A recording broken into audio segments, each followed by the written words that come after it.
know there will be costume changes today. What? I didn't get that memo. I'm costume changing. Are you gonna do your costume for Prince Philip? That you wore a red towel. It's also what you used for Superman at a Halloween party in grad school. That I've gained a little weight since I was 22, so that doesn't quite fit the way it used to. I tried it the other day because I'm going to a Renaissance festival soon. And I was like, I'm gonna need to order something. This will fit again, but not in 3 weeks. Yeah. I've been losing weight. I can see it in my face and the recordings. I'm like, thank God that took forever. But yeah, it's not quite at my 22-year-old self, which is fine. I'm 28. We age. Yeah, we age. I have a wrinkle. It's like right here. And I noticed because I was playing the Switch because I'm an adult. And so I like saw myself in like the black screen, like the loading screen. I was like, is that a wrinkle? And then I kept trying to like do this. And I'm like, you know what? That's fine. It's my first wrinkle that I've noticed right here. You know, it's whatever. Yeah. I have 3 across my forehead. Just like my mom. I kind of like just a little, you know, it makes me feel like it's normal for people to have wrinkles. You're not supposed to look 21 for the rest of your life. It feels like I am moving on in life. Yeah. Welcome back to Not My Fantasy, the show where we watch and discuss the lore behind our favorite and least favorite fantasy films. I'm Cullen. And I'm Hannah. And today we have my other formerly Christian, now atheist, bisexual best friend, Cassandra. Hello. That was so funny because he sent the email to you saying, hi, Hannah. And he was like, oh gosh, sorry. You guys have that in common, so. I love it. Yeah. I'm so glad to be introduced this way. I'm so glad to have this other person in Cullen's life that we can really balance him. Yeah. Exactly. Yeah. It's great. Cassie and I have been to Disney World and Disneyland together. So we've driven around the world at Epcot. We've met Aurora together. I've sent Cassie a message from Aurora when I was at Disneyland without her. So we definitely will be posting some Cassie Aurora interactions. Yeah, because big on Aurora content. Big on Aurora. As so if we reenact this meeting, you know, we come up where we were trying hard to find her because whatever reason, everything was about Frozen. She was hard to find. She wasn't in Epcot, France, like she usually is. We like found her on Main Street and we waited and we get up there and she's like, hi, how was your day in the kingdom? What have you done? And I forgot everything I had ever done. I was so starstruck. I was so excited to be in front of Aurora. I was 21 years old. I was a grown adult woman. And I lost everything in my brain. I was like, we went on the Haunted Mansion yesterday. And she was like, that's great. And I hated the Haunted Mansion. It's my least favorite ride at Disney World. I had nothing to share with her. I was so starstruck. I was like, she is right there. That is Princess Aurora. It was the best meeting of my life. She changed me. And you pitched your idea for the Sleeping Beauty nap time ride. I did. I came up with a ride while we were waiting in line for all the other rides and said there should be a ride that is Sleeping Beauty nap time. It's 45 minutes and you just take a nap. It's just dark, a little bit of motion. It's very comforting, soothing, because everybody's taking a nap at like 4 p.m. Everybody wants to be asleep. Especially like after Disney, you're just like, I'm exhausted like halfway through the day. Yeah. You could use 100-year nap. Yeah. You get a bunch of crying little kids who miss their nap. They don't want, I don't want to take a nap, I want to go on a ride. This is Sleeping Beauty's ride. Yeah. We get to feel what it's like to be Sleeping Beauty. Lay down, quiet, we're going to sleep. Thank you. Aurora said she would tell Mickey Mouse about it. I don't think anything happened from it. I don't know if Mickey runs the show. Right. She could have taken it to like somebody in charge. Exactly. Yeah. She should have taken it right to Bob. Right to Bob. Yeah, she should have. And he was like, I'm worried about Marvel's synergy. You know, you're a relic. And she's like, excuse me. How dare I you? made I am this brand. timeless. I'm timeless. I did one time text Cassie that I wanted her to take Brett Kavanaugh's Supreme Court. See, like, I think Aurora should have this. I think she'd make better decisions. Yeah, I think she'd be more level-headed. Okay, I have a question. I don't think she So you loves beer said that much. Yeah. you said that she hangs out in Epcot in France. Yeah. So is this supposed to be France? Yes, enough. So there is a St. George fighting the dragon in the background, which is a little British. And some Right. people use the term Briar Rose to say it's British, even though that comes from German. So I would Right. say it's France because she meets at France in Epcot. And just the style is very, a lot of this art that inspired it is French. So Got it. Cool. Mm, Fun fact. fascinating. In case the listeners couldn't tell, I don't know anything about this movie. I know most about the movie, the least about the character, the fairy tale, but I know this movie good. it's a great one. And we, you know, if Aurora has 1,000 fans, me and Cassie are some of them. If she has 2 fans, it's me and Cassie. If she has 0, we're dead. Yes. We We love, would die for Aurora. we I would die would. for it. Easy.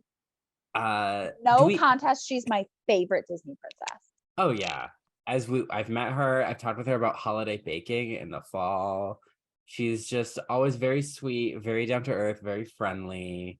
I've met Philip before too. He was very nice. He seems nice. He seems Yeah. fun. He seems fun.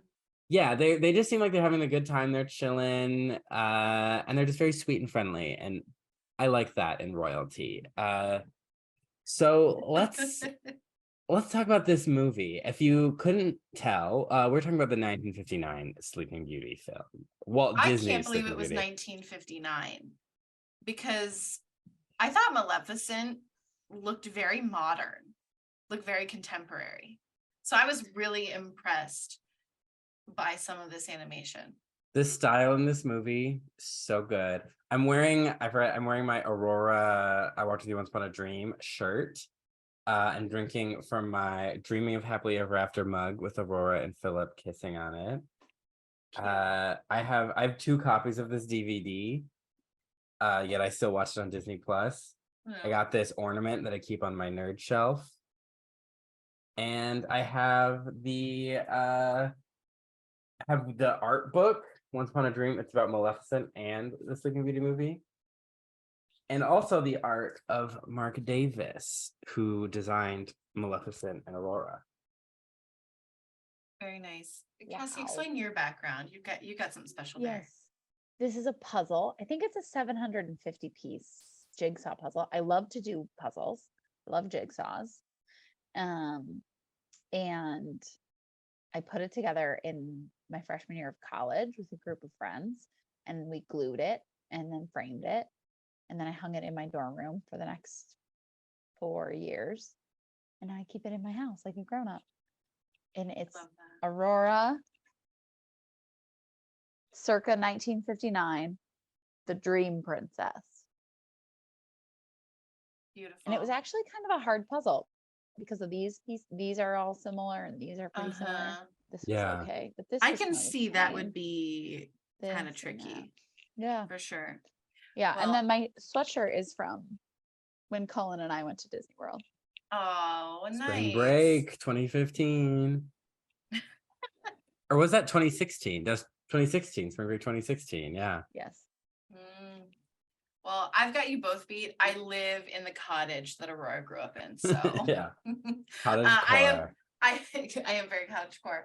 I have no memorabilia for Disney, but for this movie, I guess I might kind of spoil, or I guess this is where we can jump into it. Yeah. But I am pretty sure I've never seen this movie because I watched it today and I was like, yeah, I don't think I've ever seen this movie.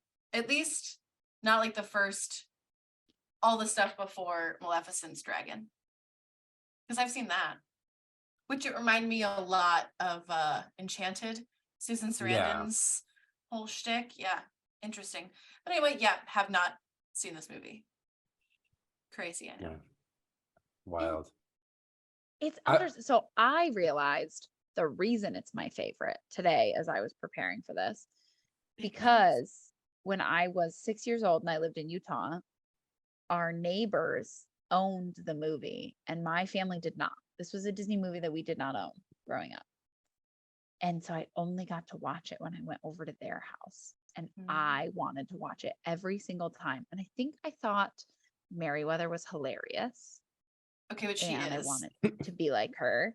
And then also I'm remembering that I really liked the banjo guy. Yeah. Yes, he's And also great. Yeah, and now as an adult, I'm like, oh, he has the drinking problem.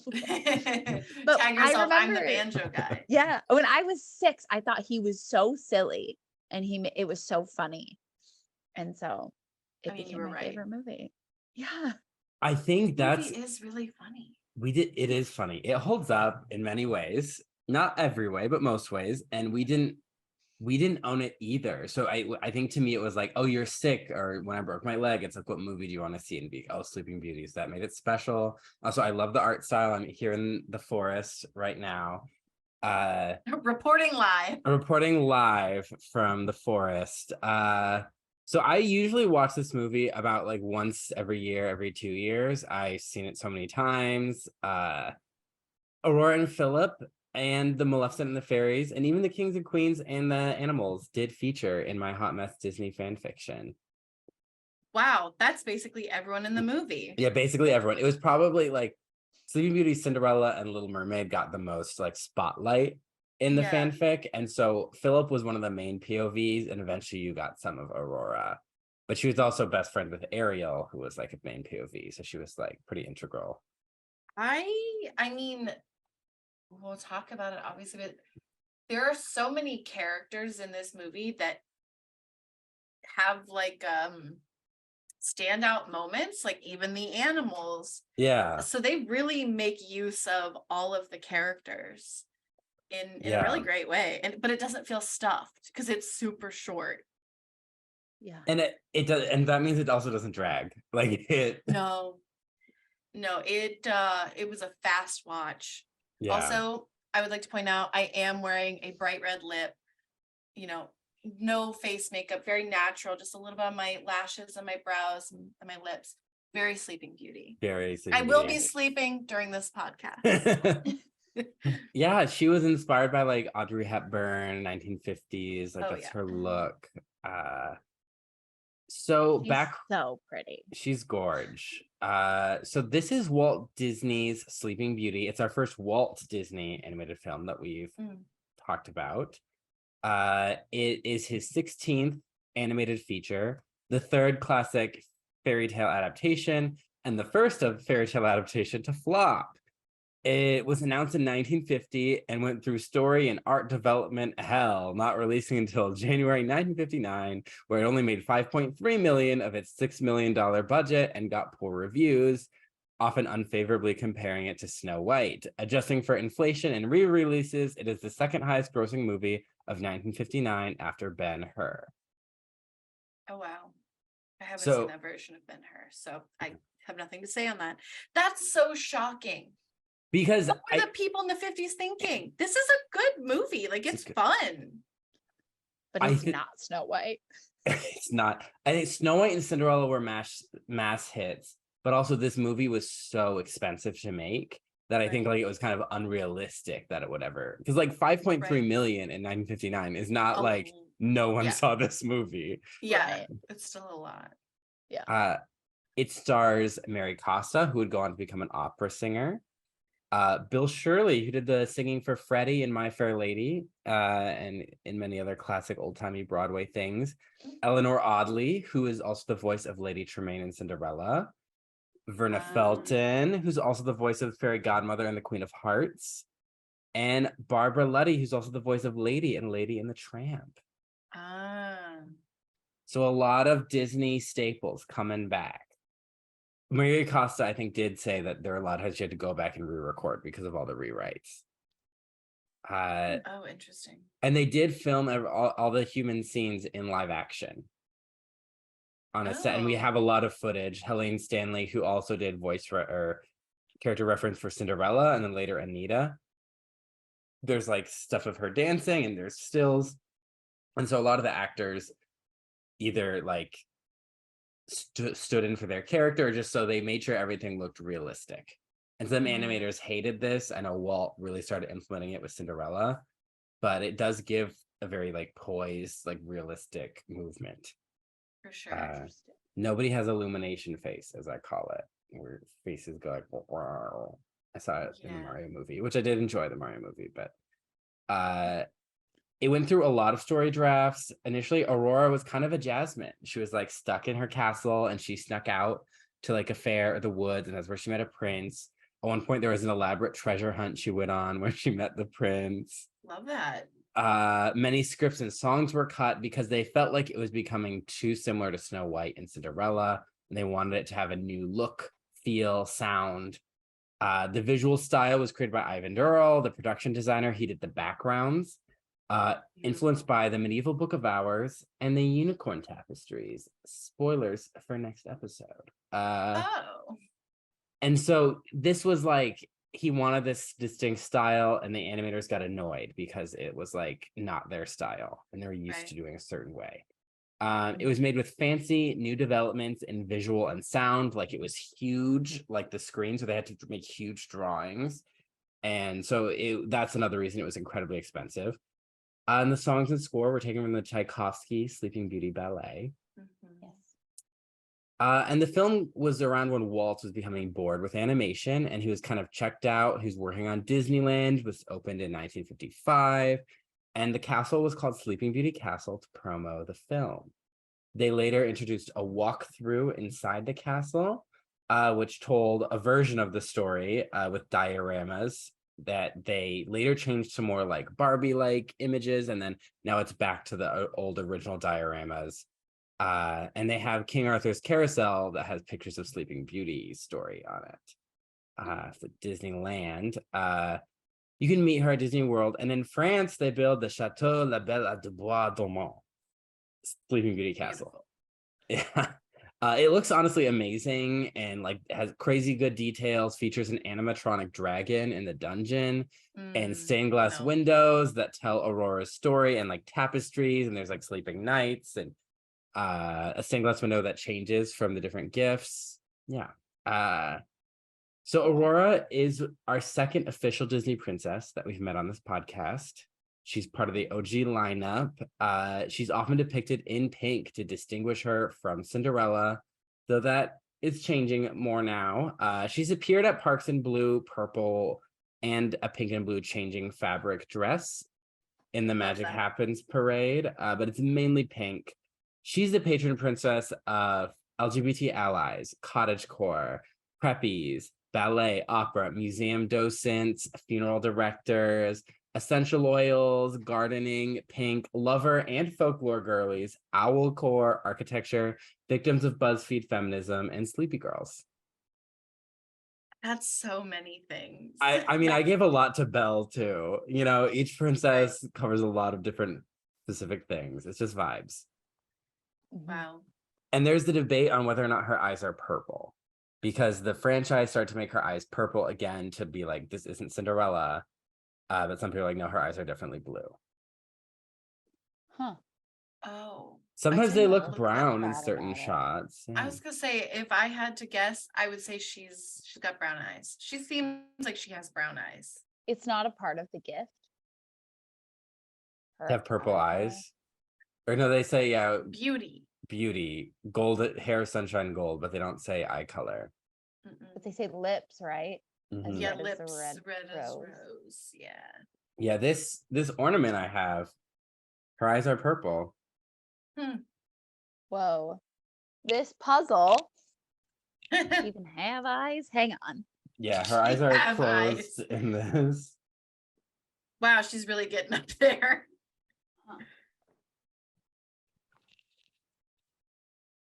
There's no eye color. No. It's just one puzzle piece. It's so small.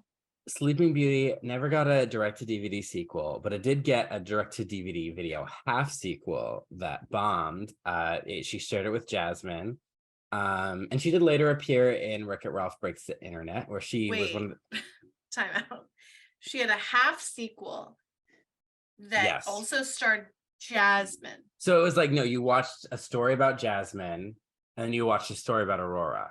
Got it. I was really confused. I was like, I don't think either of them have anything in common or lived at all at the same time. Okay. But yeah, Wreck-It Ralph. She was one of the princesses that actually looked really good in that movie. I think some of their designs were like, that's not my Cinderella, but Aurora looked good. That's not my Pocahontas. Yeah. But this half sequel was called Keys to the Kingdom. So they initially animated one about her planning a surprise party for Philip, and it was supposed to be her and Belle. Like, one was about Belle trying to get Chip back who ran away, and one was about Aurora planning a birthday party. And then they scrapped that. They were planning one for Cinderella and Mulan, but then they released one with Jasmine, I think trying to like be an educator. And then Aurora, her family went on a conference and she had to run the kingdom in their absence. Her singing voice, suddenly discount Hilary Duff. You're like, this is not the style. And she learned not to rely too much on magic, because a lot of it was actually her doing paperwork and solving peasant disputes. So surprised. That sounds like it would make a great movie. And the actress, Mary Costa, who did one point did sue Disney, did say that they got her character wrong in the Keys to the Kingdom short. She's like, that's not Aurora. So yeah. I love it. Taking ownership of this character that you embodied. Absolutely. She did. And she would later, like Mary Costa would go to schools as she got older, and she would just like sing the songs with like kids. And she's like, that's why I love this role, because it brings me like close to children, you know. It's like it's an immortality in a way. Thank you. So this movie is based on the fairy tale of Sleeping Beauty, as one could guess. Sleeping Beauty it's one of the fairy tale heavy hitters these days, probably because of this movie and the ballet. I think that's what really projected this high up. It had a variety of versions, stage, opera, written, including one where an incel tries to get with her, and that's how she gets cursed, because she's like, you're gross, and then his fairy godmother puts the curse on her, but don't worry, she ends up with a hot prince at the end. So yeah. And some of the motifs are found in Egyptian mythology and the 1001 Nights. So but it's not heavy hitter in the same degree as like, say, Cinderella, you know, which is found in forms all over the world. It's so popular that you can't even really trace where it came from. Like, Cinderella has been around for like millennia. Like, Sleeping Beauty was later to the fairy tale scene, and there's debate if whether it's an oral fairy tale, like a folk tale, if it was a literary story that kind of went into the oral tradition. And again, that's always hard to tell those two apart because they interweave so much. But you'll see people make very confident claims, one or the other, and you're like, I don't know. I think it's telling, as we discuss the history of this story, how certain key elements were changed before she became like a real princess A-lister. Like, there's parts that people resonated with and parts that people didn't, and it's interesting to see how that evolved. And at its core, Sleeping Beauty is a story of a vibrant young woman with no control over her own life. But it is interesting to see how that's depicted. It is the ATU, Arne Thompson Uther type 410, called Sleeping Beauty, simply after Sleeping Beauty. So we're going to talk about Charles Perrault. His version is the one the movie is based off of, allegedly. He is a bureaucrat for King Louis XIV. That's the Sun King, the guy who built Versailles. He wrote in 1697 stories or tales from times past with morals, or Mother Goose tales. It is a huge landmark in the world of fairy tales, very lavish, romantic style, very like reinforcing church and state values. Though Perrault was considered a progressive at the time, he believed that things needed to be reformed and that women could be good. So that's what made you a progressive. Wow, that we could be good. Yeah. So that's his work. He was considered, like, they called controversial. They called him a feminist at the time. That's what was literally, he's a feminist. Because he was like, yeah, women can go to the opera. And they're like, wow. Not my feminist. Nah. Hashtag not my feminist. Not my feminist. Yeah. Some of the hits that he popularized were Bluebeard, as we talked about, Puss in Boots, Little Red Riding Hood, Cinderella, and Sleeping Beauty. So some people credit him with giving Little Red Riding Hood a red hood, Cinderella glass slippers. So he's pretty influential. Accessories. Yeah, he loves a good. He's a French aristocrat. He knows the power of a well-chosen fashion statement. Absolutely. What did he give Sleeping Beauty? Romance in her life. The 100-year sleep. Yeah, a good nap. Good nap. So his story was called The Sleeping Beauty in the Woods. And it kind of goes a little something like this. Once upon a time, there were a king and queen, and they really wanted a kid. They went on pilgrimages. They prayed to the saints. They did goop style, like essential oil baths. Vagina candles. Yep. Eventually, a crab or a frog, depending on the version, tells the queen, "You're gonna have a baby." Never seen again. Just a frog with news, something to say. And so they have a beautiful daughter, and so they invite all the fairies in their land to be her godmothers, and there were 7. And they made them special place settings for the feast that included a plate, a knife, a fork, and they're made with pure gold and diamonds and rubies. So everyone's super excited. They're having the feast. And then this old ass fairy showed up. And it's really awkward because she wasn't invited because they thought she was dead. She had not been seen for 50 years. And they're like, oh, this bitch dead. Like, but I think she was just quarantining from the Black Plague and she never got the message that quarantine was lifted. So she's just like, been like FaceTiming people from her tower. Not even FaceTiming. She's just not even watching sending Netflix. Post. Like she's underground.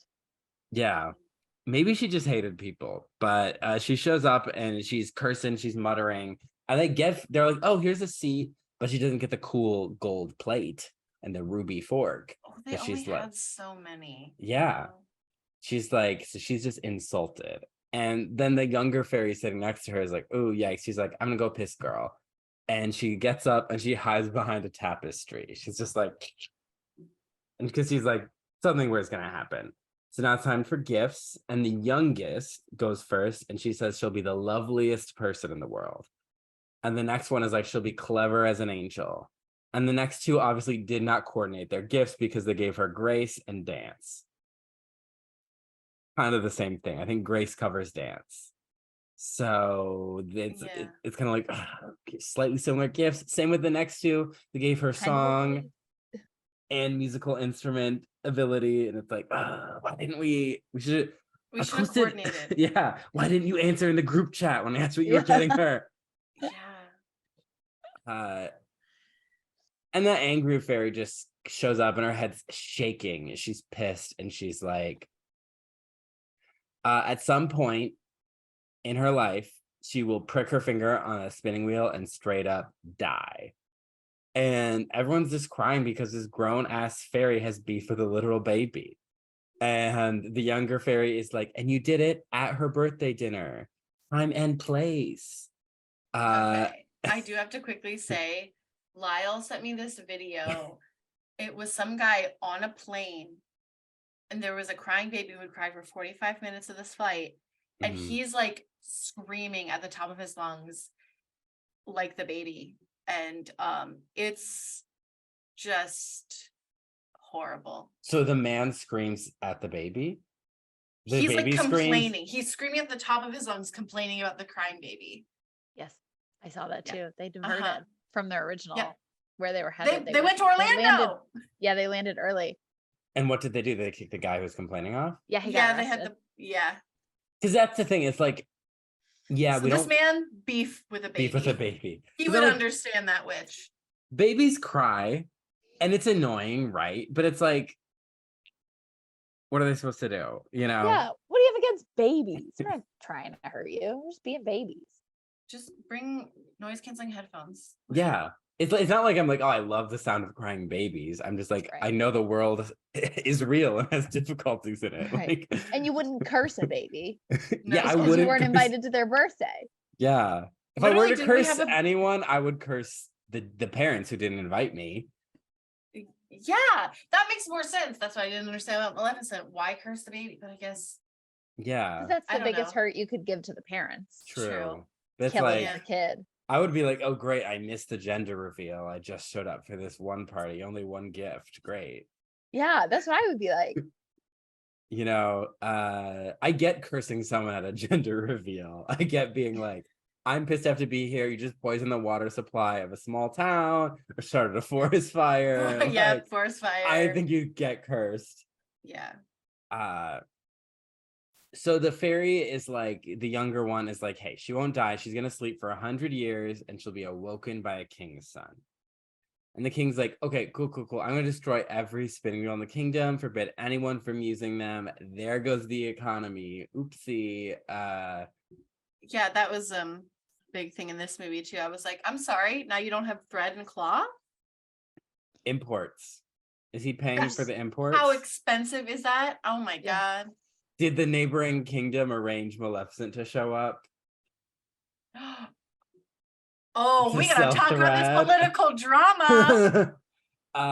So Perrault says roughly 15 or 16 years passed, just vaguely. And the king and queen were summering in the Riviera, and the princess is just running around the castle, exploring shit, causing problems. She's just like, what's in my house? And she goes to the tallest tower, and there lived another old lady who did not like to leave her house or talk to people. She In the had castle? yeah, she's just sitting in the topmost tower. She has no idea about the spindle or anything. She did not hear about it. She's just on her spindle. But And she's not The fairy. No, she's No, just she's a just random an old lady. A Who good, lives in their good castle. old woman. Yes, she's Yeah, she described lives as in a the good castle. old woman. In the She same just- castle where all this stuff has gone down about the spindle, and she didn't even hear it through like the vent system. No, she Right. does She not. had noise canceling headphones. Yeah, she has a flip phone. She doesn't have Oh, social one of those media. people. She doesn't hear anything. Yeah. Yeah, I'm slowly becoming her. I'll see goals. And then Yeah. so the princess had never seen one, so she's like, oh, can I touch it? She's like, oh, sure. And then she pricks herself and like falls down. And she and goes, and this poor lady, this poor introvert, she's like, ah! it's just screaming like, help. And so they come, they grab her, they try and wake her up with wine. Okay, this story is unironically hilarious. And so they're trying to wake her up with wine, smelling salts, cologne. They're loosening her corset. They're like, wake up. The king and queen show up and they're like, oh shit, we forgot about the curse. Like, she's asleep. And they put her in this fancy bed and she looks beautiful and fresh. And then they have this dwarf, and he uses his magic 7-league boots to travel to Madakin. No idea where that is. That's where the fairy is. And he's like, fairy, this is what happened. She's like, let me grab my dragon chariot and show up. And she shows up and she's like, okay, well, she's going to sleep for 100 years. She's going to wake up. She's going to be upset because everyone will be dead. So here's what I'm going to do. I'm going to put everyone in the castle to sleep. Hopefully they don't have any friends or relatives on the outside. They're sleeping with her, including her little dog, Puff, who was curled up on the bed with her and slept for the 100 years with her. Oh. Okay, when I was doing my research, I skipped that paragraph. That adds a lot of context. And but you know who didn't sleep? The king and queen, because we're an absolutist monarch, baby. Like, they got to run the country.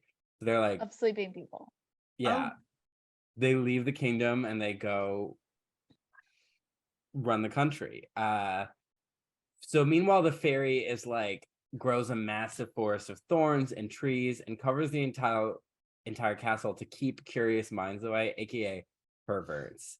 So I feel like Charles had opinions on an older version of the story that we might talk about. And so he's like, no, this fairy wasn't letting that happen. She was like, we're keeping the weirdos out.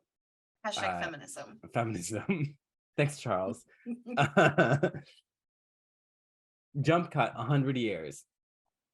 There's the son of a king. He's hunting and he sees these towers in the woods and he's like, hey bros, like, what's up? Like, what's up with that? And they're like, oh yeah, the witches hang out there. They host their Black Sabbath rock concerts. And then people are like, no, that's Ghost. That's the Haunted Mansion, Cassie's favorite ride at Disneyland. And then most were like, actually, it's an ogre that lives there, and he takes children there to eat, which, as we will discover later in the story, is an incredibly rude thing to say to this man.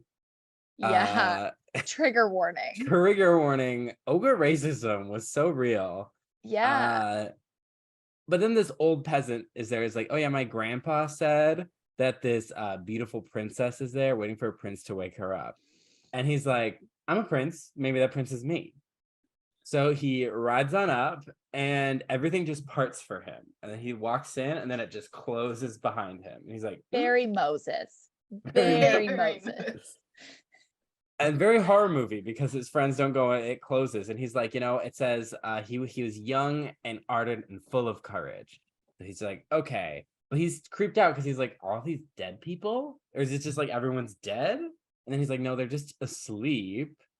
Still creepy. And he climbs up and he sees this beautiful golden bed and this sleeping princess. And she's stunning and she's beautiful. So he's so awestruck, he kneels down in front of her and just like, wow. And then she wakes up. Yes. No kiss. No kiss, no touch. No. And feminism. Thanks, Charles. And then she awakes and is like, I've been waiting for you. You made me wait such a long time. But it's like, she's like kind of joking. And he's just awestruck by her beauty and her grace that he can he's like trying to say like, oh my gosh, you're gorgeous. I love you. And he's just like, can barely speak. And he says, in fairness, she had 100 years to figure out what she was going to say because the fairy gave her dreams of him. And in the deleted dialogue that I found in my copy, there's dialogue where he's like, I feel so lucky that of all the princes in the world, it's me who gets to wake you. And I feel like as though I was destined to serve you and love you forever. And she's like, I saw you. I knew we were meant to be. You're as handsome as love itself. And they talk for like hours because she's smart and witty and lovely. And they just enjoy spending time together. And everyone else also woke up. But they are not in love. They are hungry because they haven't eaten for 100 years. And so they're like, we need to get them to stop talking so we can have this feast. And then the lady in waiting is eventually just like, dinner served. And they go down, they have dinner, and the prince notices she's dressed like his grandma because 100 years ago fashion. He doesn't say anything though. They get married and the bed curtains are drawn on them, but they did not have much need for sleep. Sleeping Beauty had a little need for it. So they did not sleep much that night. Well, she was waiting 100 years. Yeah. And she was having dreams of him, so yeah, that's a horny 100 years. The next day, the prince goes home to his parents. And he visits his wife often, disappearing for days, weeks at a time. His dad is just like, okay, whatever, he's hunting. And he'd always be like, oh, I got lost hunting. And his mom's like, I don't buy that. He has a lover. And she's like, tell me about somebody. And he's like, I'm single. And there's a reason he didn't tell her. Because his dad married her for her money. But she's an ogress. She comes from ogrish descent. She is of Fiona's line. And so it was at this point that I thought I had switched stories and I was thoroughly confused. An ogre? So Sleeping Beauty's husband's mom is an ogre. So he's part ogre. Her kids are a quarter ogre. Wow. Yeah. That's Did crazy. not see that coming. And so he loves his mom though, but he's like, she has a habit of like, I hear that maybe she sometimes might eat kids, so I don't want to tell her. Because now he has 2 kids with Sleeping Beauty named Aurora, or Dawn, and Day. Or morning and day. Yeah, depending on the translation. Okay. But this is where we get this is how the name Aurora comes into the story, because Aurora is the Roman goddess of the dawn. Or Aurore, I think is how you say it in French, as the French would say. And then years go by, and eventually the king dies, And the prince is the king now. So he shows up at his coronation. He's like, here's my wife and my kids. He's Borat. Yeah. My And wife. and then he has to go to war with the Emperor Cantala Buto. And he's an idiot because who does he leave in charge? His mom, not his wife. You choose your wife over your mother-in-law or your mother, buddy, you know. So he immediately, so she, the Dowager Queen, the Ogre Queen, moves Sleeping Beauty and her kids to the country house out of sight. And she tells the steward, hey, I want to eat the daughter, Aurora. I want to eat her with like some mustard or some sauce Robert. And the guy replies with, alas, my lady. Basically like, fuck, what? And then he's like, okay. And he comes in with a knife. And a little Aurora runs up to him and she hugs him and is like, do you have candy? I want candy. And he's like, I don't want to murder a 4-year-old for Shrek's rich cousin. And so he's like, he just takes her and gives her to his wife, whose cottage is at like the edge of the property. And he feeds the ogress a lamb. And she's like, delicious. Now I want to eat Day. I want to eat the boy. He's like, fuck me. So he goes to this 3-year-old who's practicing fencing with an old monkey. And he's like, so he just gives him to his wife and feeds the ogress a goat. So then she's like, I want to eat the young queen just like her kids. And he's like, now really fuck me, because she's 120 years old at this point. She has weird magic skin. She's beautiful, but her skin's tough. And he's like, what am I going to trick the ogress with? So he's like, I have to kill her. So he goes to kill her, and she comes in. She's already upset. She's like, kill me, bitch. And she's like, then I'll join my kids who I love so much, who disappeared. So I guess they died. Like, I can't find my kids. Just like, kill me. And then he's like, I can't kill you. They're not dead. They're with my wife, and they're hiding them from the queen. So she hides out with her kids. And he feeds the ogress a doe, which works. Or the death of baby's mom. That's where she went.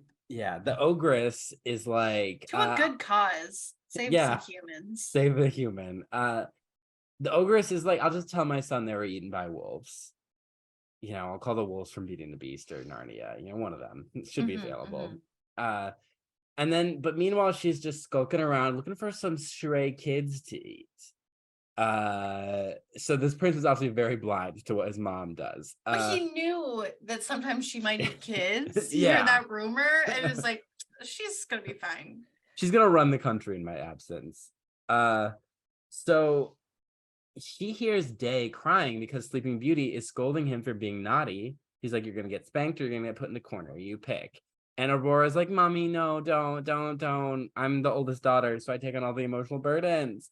And then she's like, the ogress is like, fuck them kids and fuck you too. She shows up.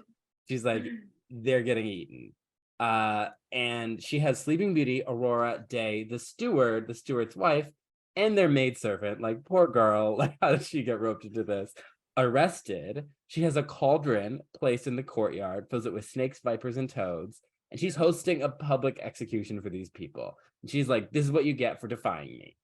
And Sleeping Beauty is like, this is again, cutscene, but I love it. Sleeping Beauty is like, can I give a speech?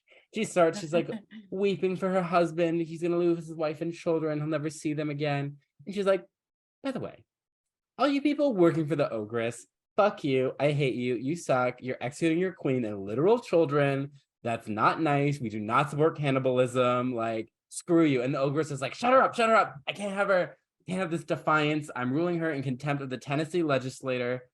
Shut her up. And the guards, they seize her, and the king happened to have won his war, comes home, he heard this is where his wife and kids were, and he sees his screaming wife being manhandled by guards. Well, his mom is watching. There's a cauldron of snakes, and his kids are arrested, and so is a random maid, and he's like, what is happening? What the fuck? Explain to me, what do you mean Arkansas? America, explain. Is that Arkansas? And his mom is just so mad and embarrassed that she just jumps to the cauldron and is eaten by all the vipers and toads.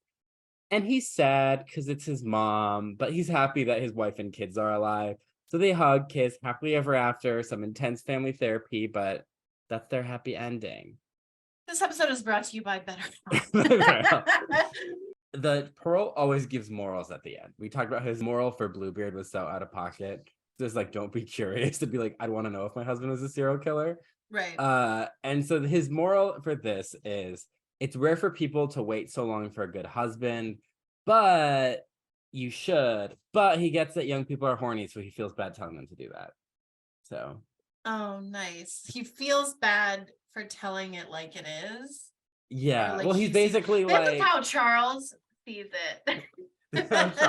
Let me read the little rhyme.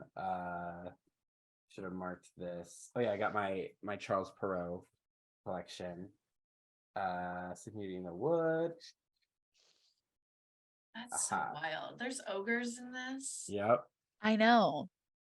For girls to wait a while so they may wed a loving husband, handsome, rich, and kind.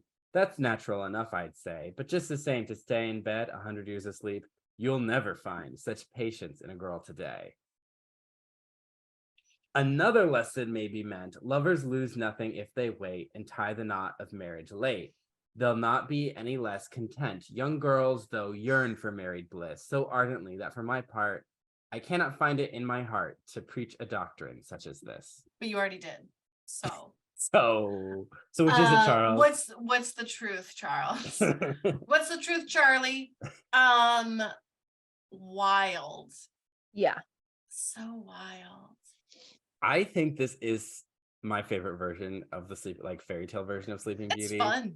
It's fun. It's wild. It's like dark enough, but it's not too dark. Like there's still a romance in it. Like this is actually, there's very few moments where you'll get cute dialogue between the prince and princess, and the oddly enough has it.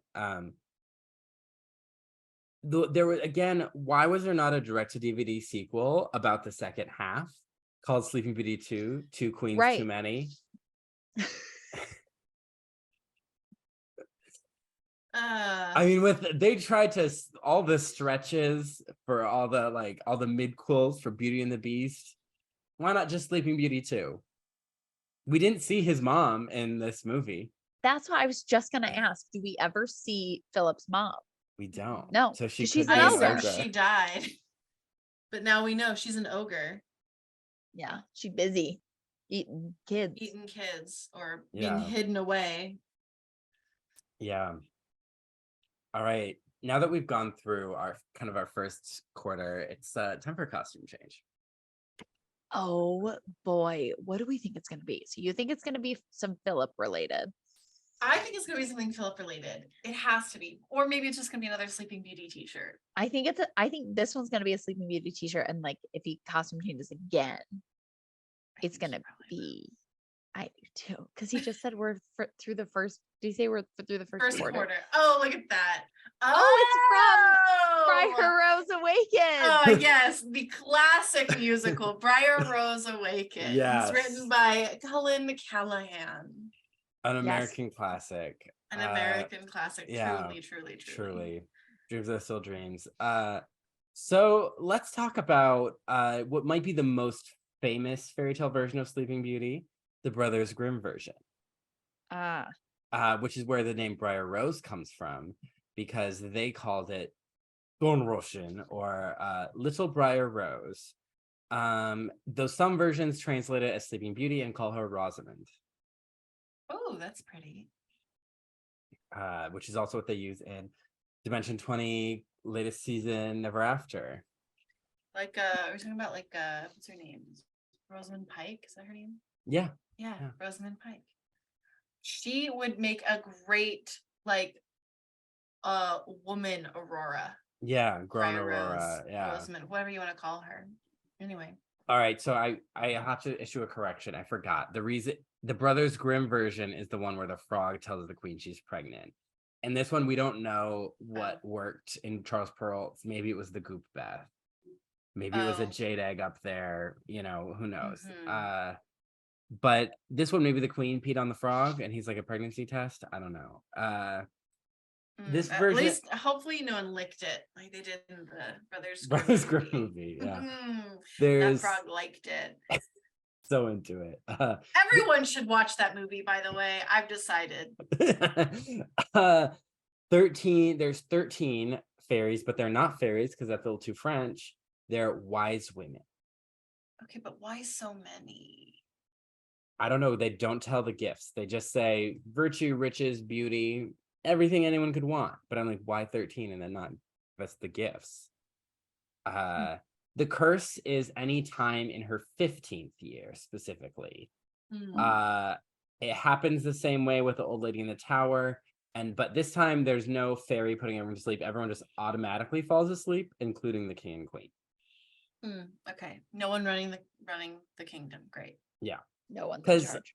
Brothers Grimm, Charles Perrault, French Catholic absolutist. Brothers Grimm, middle class German Protestant. You know, they're like, a king can sleep for 100 years. We'll be fine.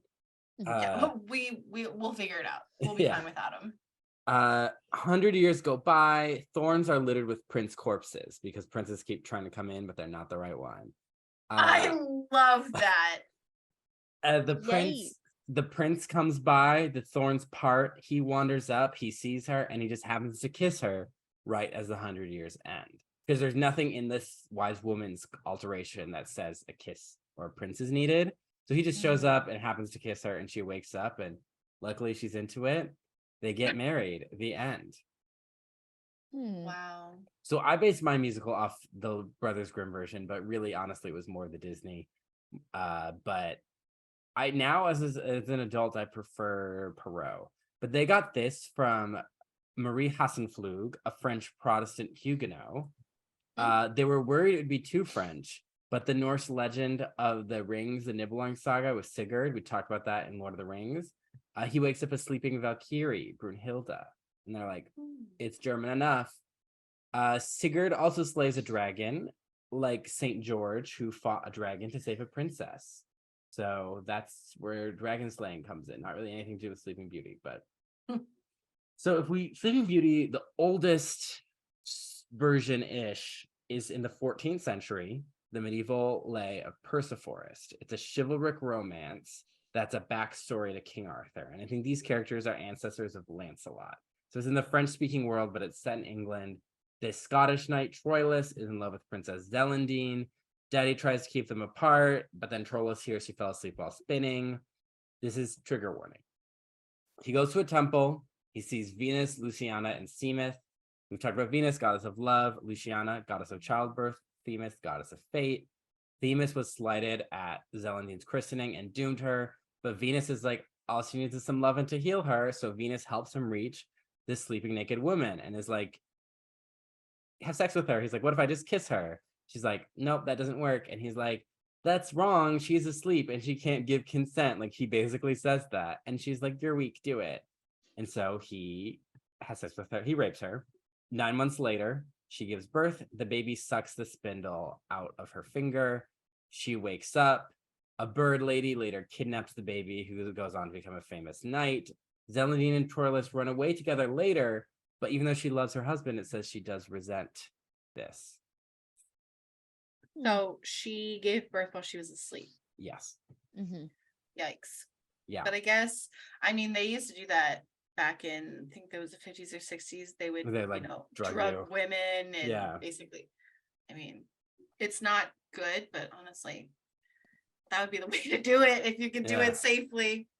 So I think the giving birth part, not everything else. That's horrifying. When was this from? The 14th century. But I think it's interesting that the knight is like, oh, well, it's wrong to do that. And they try and come up with an excuse for it. But like, it still is interesting that they know it's wrong. In the movie, weren't they talking about like, oh, it's the 14th century, this is the modern era, and this is what was happening in the 14th century in terms of stories? Wow. Yikes.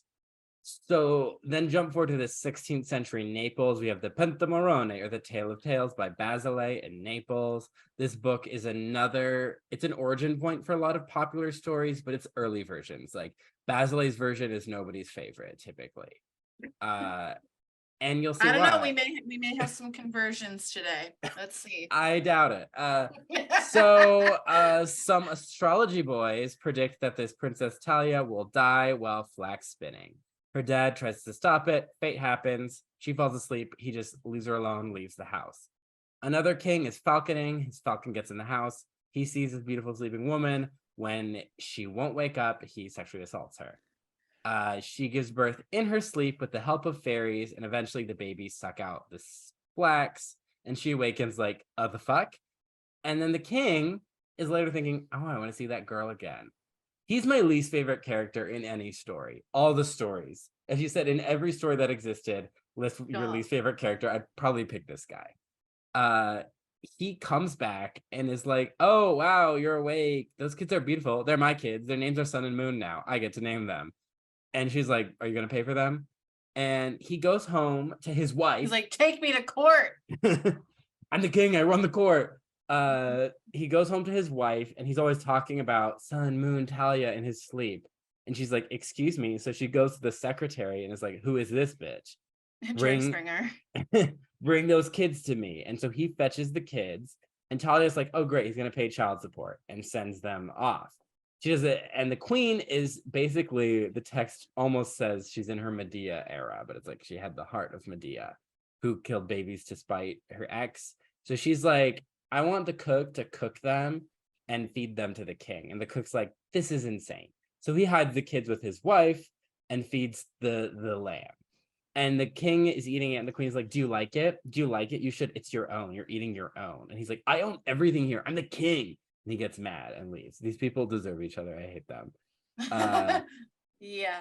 She sends for Talia, who shows up, and she's like, you little slut. You stole my husband, you like bitch. And she's like, I was literally asleep. I did not ask for any of this. I'm so sorry. This is not what I wanted. She's like, I'm going to burn you. And Talia's like, can I take my clothes off first? And the queen's like, yeah, those are really fancy. So, and I think we're the same size. I could wear them.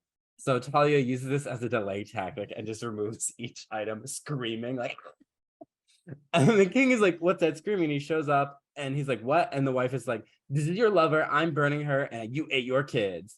And then he gets mad, burns his wife, and the cook is like, don't kill me. Here are your kids. And he marries Talia. And the moral the guy gives is, lucky people are even lucky in their sleep. After that girl lives through that horror show. What? The past was crazy. Yeah. Yeah. But I guess, you know, sometimes part of our present isn't It's also that crazy. much crazier. So I do think it's telling, though, that in order for this story to take off as a fairy tale heavy hitter, they had to remove the sexual assault, because even by Perrault's day, Perrault the progressive, they're like, we don't like that. We don't want to tell that story. That's not interesting. That's not fun. We don't like that. And it added some romance, and it added the story, even though she doesn't have a lot of agency, is about her. Whereas I feel like this Persephorus, this Sun, Moon, and Talia are about the rapist. Whereas both those other stories, she, even though she doesn't have a lot of agency, is the central character. It's her story. yeah. And I think that's very interesting, that's what made it like take off and become huge. Is like, we like the sleeping girl. Like, we don't give a shit about these creepy men. Yeah. The perpetrator. Yeah. Yeah. We have a stop. So we've been to France, Germany, England, Italy. Now we're going to Russia. Wow. We are just traveling all over the world. Yeah, the Sleeping Beauty cruise. It's global. She's an icon. A global icon, yeah. Literally. There's this Russian guy, Tchaikovsky. He wrote Swan Lake and Nutcracker. This guy. The only classical music I ever listened to is his Sleeping Beauty ballet, a grand musical celebration of love and royalism. And this movie borrows from the score. It is in a prologue with the christening as the prologue. There's 3 acts. There's the act of her birthday, where she pricks her finger. There's the one where the prince sees her in a dream. He meets her once upon a dream and goes to find her and wakes her. And the 3rd act is their wedding. She's named Aurora in this. The prince is named Desiree. Carabas is the wicked fairy, and the good fairy is the lilac fairy. Carbos does a wig snatch. She snatches the steward's wig in the first scene. She invented gay culture. Nice. Aurora has many suitors in this famous Rose Adagio performance. It's basically Shania Twain's That Don't Impress Me Much, but a ballet. Oh, lovely. And she's given the spindle by Carbos disguised as an old woman.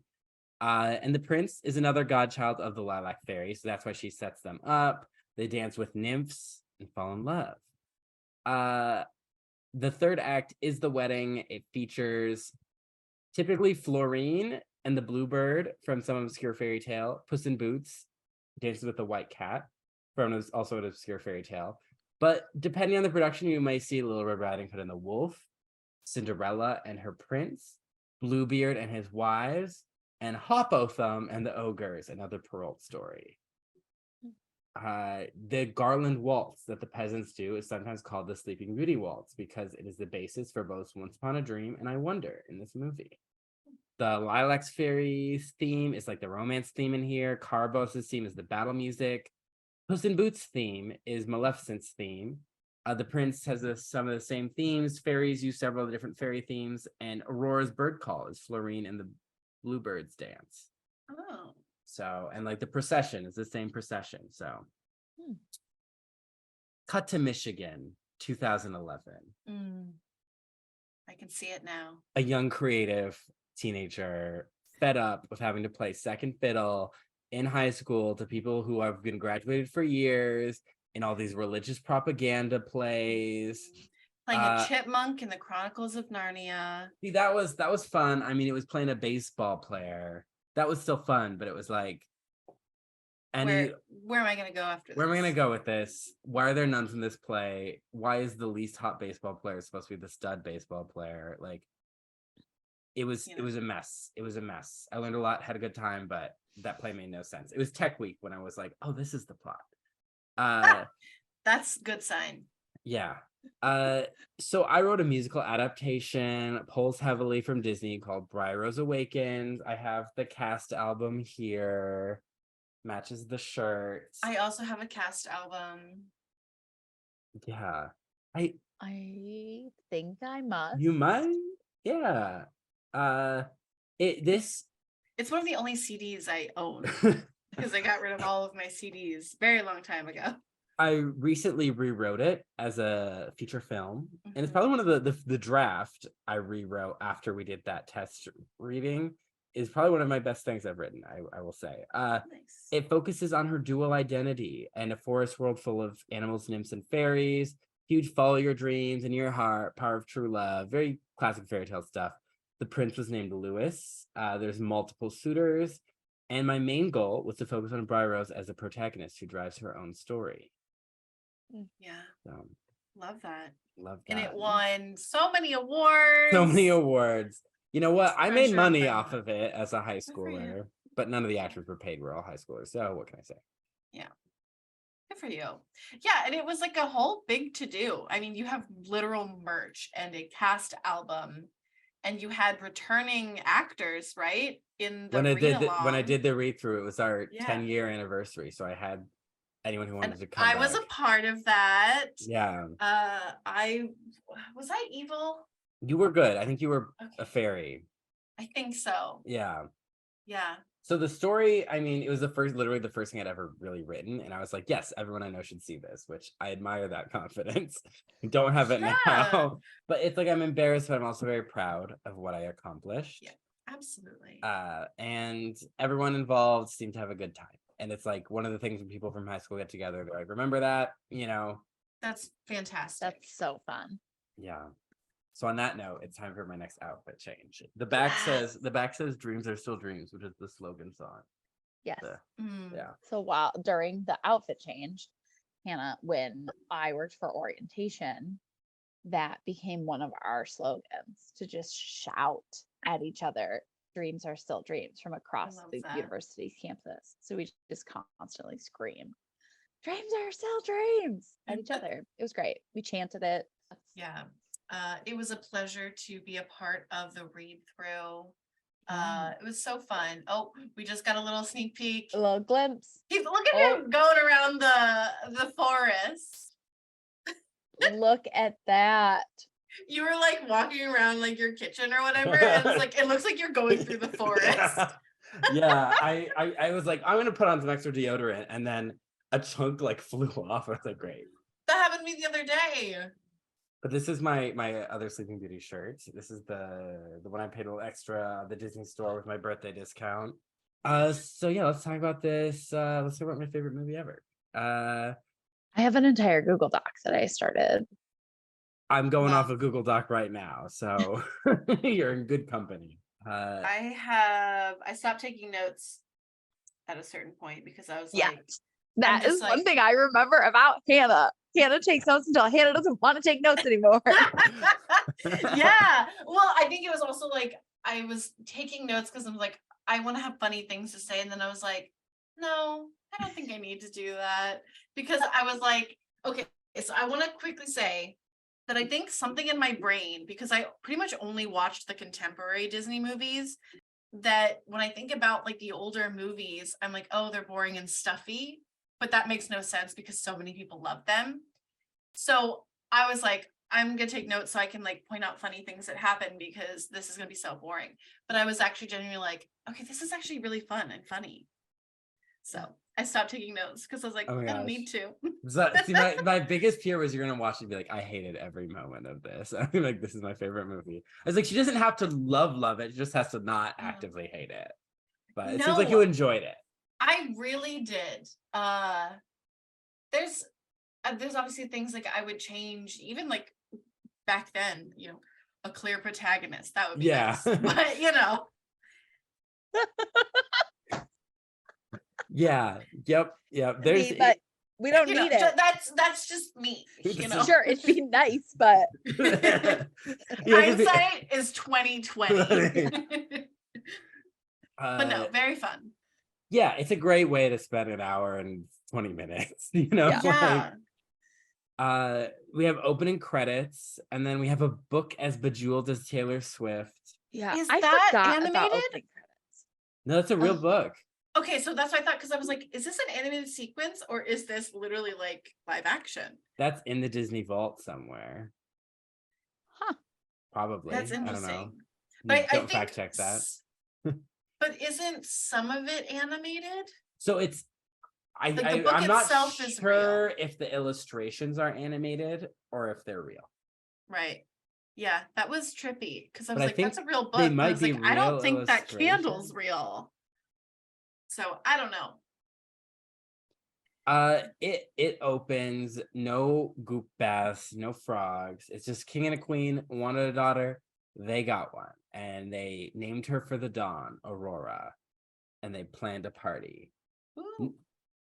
One thing I love about old movies, they're going to explain why Aurora means dawn. They're like, Google it. You don't have Google, go to the library, go to the encyclopedia. Look it up. We don't use the Dewey Decimal System. Yeah, the fucking Dewey Decimal System. God, remember that? That lesson in school. All right, so we get Hail to the Princess Aurora as we zoom into this kingdom. Hail to the princess. That's a great song. That song's a bop. Absolutely. Play that at the club. Yeah. Remix. Hail. But like you see all these knights and nobility and these bright, vibrant colors. Big, like flag things. Wicks. Banners. That's what they're called. Yeah. Big flags. Maybe too. Yeah, they have lances. Yeah, there's. Yeah. This movie leans hard into the medieval aesthetic. It does. Harder than almost any other Disney movie. It's almost as if you could put it in a paper about medieval aesthetics. Yeah. So we meet King Stefan, the king, little bearded beanpole, and his wife, who is not named in this movie, has one line of dialogue. The fandom has decided her name is Leah. And that's what they called her in the Descendants franchise. Okay, sure. I disagree with that, but whatever. She seems like a Guinevere, okay? Just saying. Yeah. She does Yeah. sound like a Guinevere. It's kind of like how they call the beast Adam. They pick these very like biblical names that are now very popular, but in the Middle Ages, Right. that would have been like a Jewish woman's name. Right. And unfortunately, the Middle Ages, the royalty were not very friendly to people that were not following the party line. I'm trying to think of conforming. Yeah. I'm like, what's the word I'm looking for? So yeah, she would have had a name like Gwendolyn, probably Mary. I feel like every other queen was named Mary. Yeah, I like Gwendolyn. Yeah, she's a Gwendolyn. Yeah, she does look like one. Yeah. And we meet King Hubert. He's one of many, our second little white portly Disney dad. We have more on the way. He is an icon. He is fantastic. His sleeve game, so puffy. So puffy. Little round man, and his son Philip. I hope he's 3 or 4. He could be 8. Yikes. Yeah. Yeah. He like gets introduced that this baby is his wife, and he gives like the fuck? He's like, I don't know about that. Which, I mean, that's the appropriate reaction. Yeah, because I was like, wow, the past, yikes. Yeah. Like telling a kid, like, you're gonna marry this girl someday. Yeah. And he's just like, ew.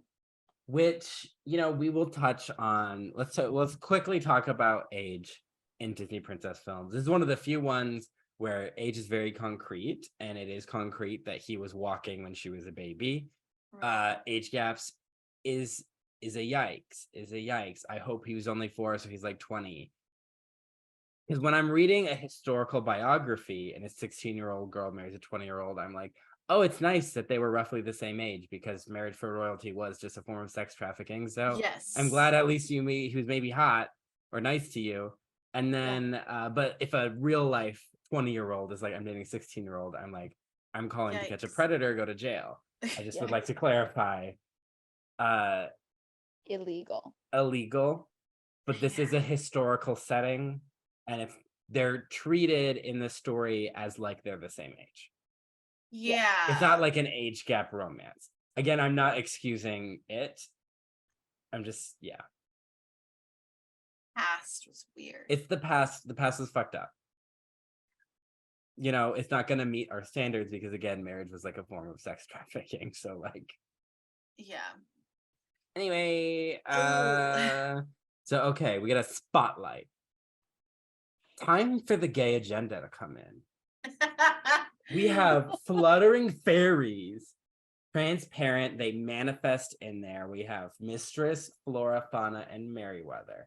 The first 2 named after Roman goddesses for flowers and animals. They were supposed to have elemental powers, but that was cut. Aw, bummer. They are not enough time. Not enough time. Into this, 70-minute runtime? Right. We have they're a lesbian throuple of magical academic types, probably from the Winx Academy. They're a lesbian throuple? Yeah, that's my Merryweather is butch as can be. As they let her be in the 14th century. Yeah, in a dress, butch in a dress. I thought they were sisters. They never says they're sisters. Right, but I just assumed they were sisters. I mean, they don't look related to me. They could be sisters. They could be friends, cousins, a lesbian throuple. I do think they went to the Winx Academy or some magical school, but I don't think it was Hogwarts. They're not elitist enough. No. They're not Hogwarts like. No, they're not like. I think Maleficent was a Slytherin. But for sure. I think Maleficent went to the French school. Oh, Beauxbatons, but she was like a bad girl. For sure. And then they were like, and then she had her wings ripped off. Yeah. Spoiler alert for the Maleficent movie. I think, and the fairies, it's okay. The fairies were in. They were in like at one of the official wizard, because they were more like, we're just fairies, like we're not sorcerers, right. We're not pure bloods, we're just like magical beings. We're having fun.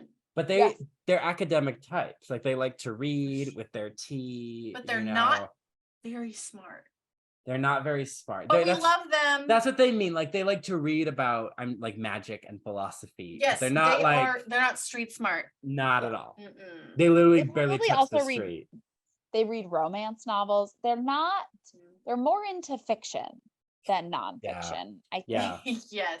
They aren't really interested in historical books, but they want a story. Yeah. And I'd rather hang out with them than anyone who graduated from Hogwarts and became a police officer. Harry. So Flora shows up. She gives her beauty, you know, which I know people do shit on the gift of beauty, but I'm like, you know, if I could be guaranteed hot, okay, but she no was effort, gonna be beautiful anyway because her mom is beautiful. Yeah. Her dad's like fine, but like her mom's beautiful. She looks like her mom. Yeah, I don't know. With a dad like that, there's risk. Yeah, she's like, she was assessing it. She was like, Yeah. And you know what? It's nice. Like it's when your people treat you better when you're beautiful sometimes, or they're meaner to you. She was like pretty privilege. She's like, King Stefan, that is not a risk I'm willing to take. No, this baby is having pretty privilege. She's not gonna get rights, but she will get pretty privilege. Fauna is like, Fauna gives her song. She's like, cute.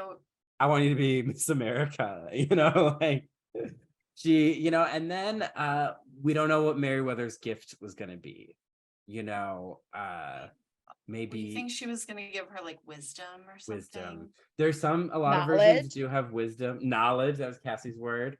Courage. That was my word when we worked for orientation. Yes. Which both would be very useful qualities in a political leader. And someone who has to give birth in 14 whatever, you know, a queen. You know, someone who ultimately will contribute a lot to her society. She's going to unite two kingdoms.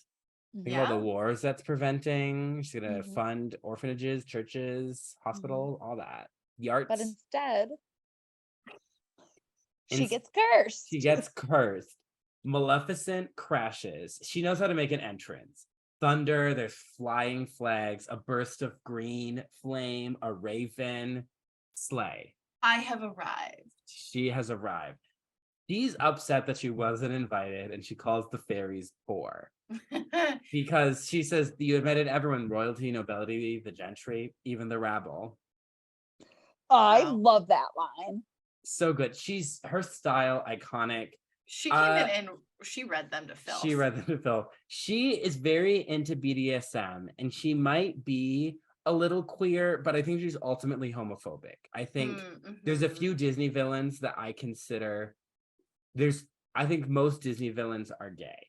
I think there's 4 that I consider straight. There'd be Gaston, the Judge and Hunchback, Cinderella's stepmother, and Maleficent. Fair. Oh, interesting. Maleficent, I think it's internal. I think the other ones are just homophobic. Maleficent, it's just like she went to that prissy school. She's like J.K. Rowling's messing in her mind. She doesn't want that. She doesn't want the LGBT. And so people don't invite her because she gets really drunk and she starts hating on the gays. And this is one of my theories why she's not invited and she's pissed. The other theory is that Maleficent is like a has-been Dark Lord. She's like an ex-Sauron. You know, maybe she spent too much time on her relationship with the Horned King and her schemes didn't pan out. She lives in this. So she's recovering from that years-long relationship with the Horned King. Horned King turned her evil. Like, this is a Harley Quinn situation. Okay. That's what I think. But also the Queen Gwyneth, what do we call her? Gwendolyn. Queen Gwendolyn was like, you're not upset? You're not offended? It's like, what a dumb thing to ask. She calls her Your Excellency, which is a religious title. So she's like, and like, pipe down over there, Queen, Queenie. You get one line and we hate it. It's so stupid. People think that she's not credited anywhere, so they think it was actually Merryweather's voice actress did the Queen's one line. And Maleficent, the movie, doesn't give her much more. So you're like, poor woman. My musical gave her a song. It was cut later, but the play had a song. So anyways, yeah, she's a has-been Dark Lord whose schemes did not pan out. And so she's like, she wants respect. She wants these people to respect her, and they're not that scared of her. And she's like, I'm gonna make you scared of me, you know. So she curses Aurora that before the sun sets on her 16th birthday, she does this. Yeah, she raises her. Curses her with her sleeves. Her Her sleeves. She knows sleeves of evil. Fat sleeves. She slams She's her like, looks staff what down. I have up my sleeve. Murder. Evil. She will prick her finger on the spindle of a spinning wheel and die. And she just straight up drops that bomb, laughs, leaves. She knows how to crash. Puff of smoke, am I right? Yeah, puff of smoke. That's what I thought. Yeah, dramatic. Love it. Flora and Fauna are like, oh, don't worry, Merryweather can fix this. And she's like, I'm not as strong as her. And they're like, just do your best. You know what? And she did great. She did. She says, okay. Of all the things that you could do. Right. She at least prevented her from just straight up dying. She said, but she didn't need to add in the other thing. She said sleep. And then she added, okay, true love's kiss. And I think later versions kind of interpret it as kind of like, oh, it's the only thing powerful enough to break the curse. But in this, she doesn't really say that. She just kind of says sleep. Well, I guess the chorus says true love conquers all. Conquers all, yes. Yeah, so I feel like she could have come up with something a little easier. Maybe 10 years and like true love's high five. Maybe. Yeah. True love's a high five. True love's forehead kiss. True love's flu bump. True love's hand touch. But Merryweather did her best. She did her best. And I guess that's kind of our theme of the movie is true love conquers all. I think if true love is your out for this curse, I think there's some poor planning involved. I think some political decisions came ahead of making sure there was contingency plans. Yes. Yeah. So the king burns all the spinning wheels, and Merryweather's like, a bonfire won't stop Maleficent. Like, because Merryweather is the best character in the whole movie. She's hilarious. So she good. is. She's always ruffled. Like her feathers are always ruffled, and I love that. So when we on Glee Boot, we decided that Hannah was Flora. I think I'm Merryweather. I'm always ruffled. I don't think Alyssa is always that ruffled. Do you think Alyssa's Flora? And I'm Fauna? Yeah, I think I can see that. Okay. I think the solid one is I'm Fauna. Yes. Yeah. You would fold in eggs and then crack them. Yep. And we love you for it. Yeah. Merryweather is like, I'd like to turn her into a big old hot toad. But also, that does seem very Alyssa. So maybe I'm a Flora and Merryweather split. I don't know. And Fauna's like, our magic can only be used to spread joy and happiness. And Merryweather's like, it made me happy. She eats her little biscuit. Which, I would be pissed if someone crashed my goddaughter's party, called me poor, and cursed her to die, and made me get rid of my awesome gift of wisdom that I had prepared. Exactly. Had to change my plans. Now Aurora is a little stupid.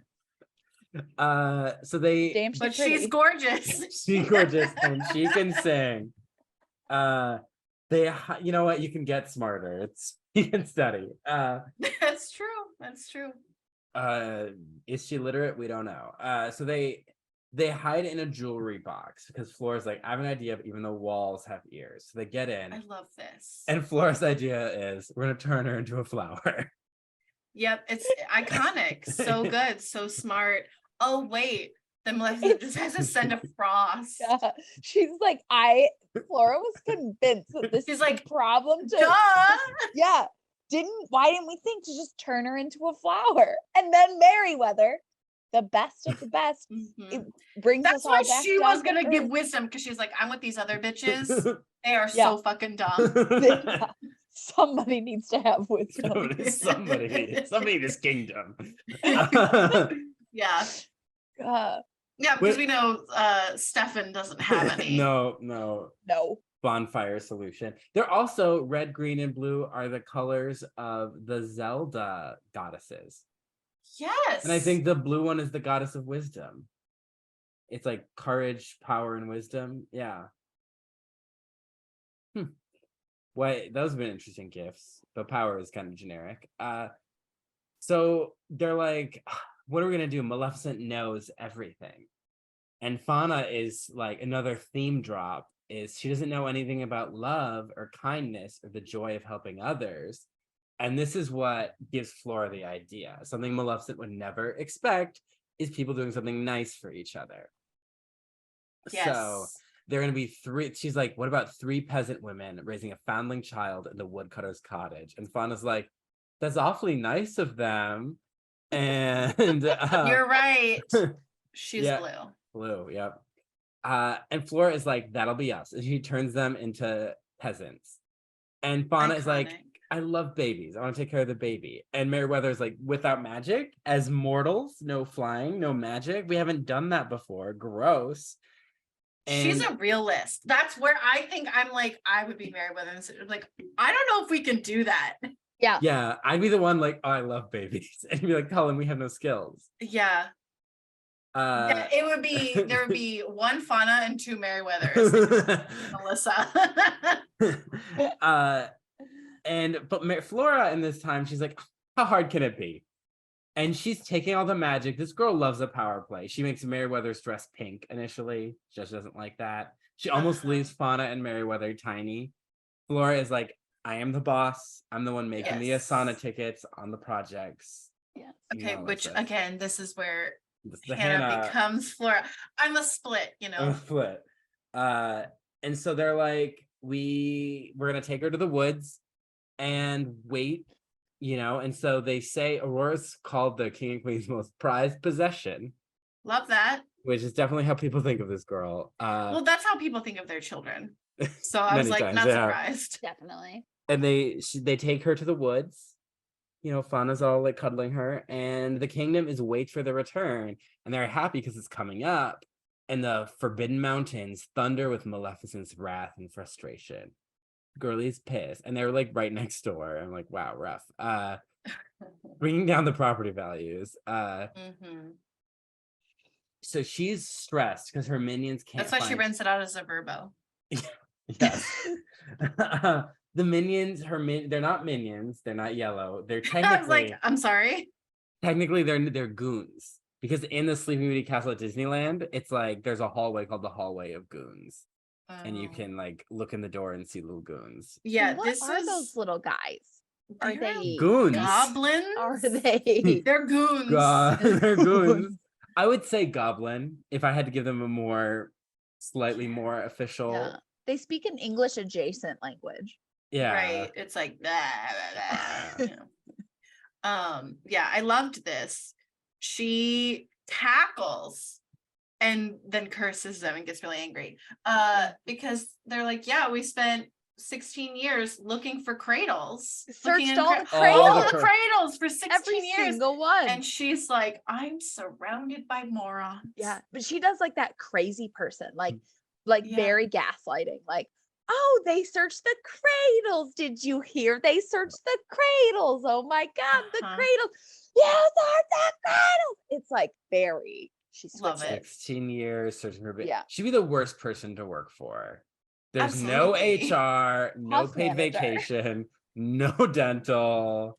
No specific job requirements. I wasn't told that I can't search cradles anymore. Yeah.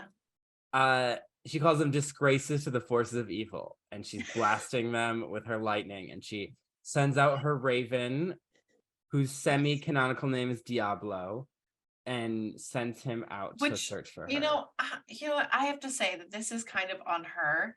She should have had them check in after like 5 years at least and be like, we're searching cradles still. She's like, what the fuck? She's walking. She's not gonna sit in a cradle anymore. Look for like a toddler bed. And then in a couple of years, you're gonna be searching for teenage size beds. Like there's going to be progress here. Like she should have had an Asana board. She should have had a timeline. She's a bad maybe manager. Money was tight and the goons were really all she could get. So Yeah. True. And there's no project manager on her team. She's a has-been Dark Lord. She doesn't have all of Mordor. She just has the Forbidden Mountains and these leftover goons. Right. Like, And her raven. And her raven raven. is, wow. still a great character. Honestly, the animals overall are all my favorite. Yeah. I like the Raven. Bit of an asshole, but yeah, And he's supposed evil. to be. he gets Yeah. shit done. He's a Yeah. That's effective. true. He's a He's yeah. a hard girl worker. boss. He's a Yeah. girl boss. Oh, and definitely he's a man. I like that we assigned that gender to this evil character that we hate.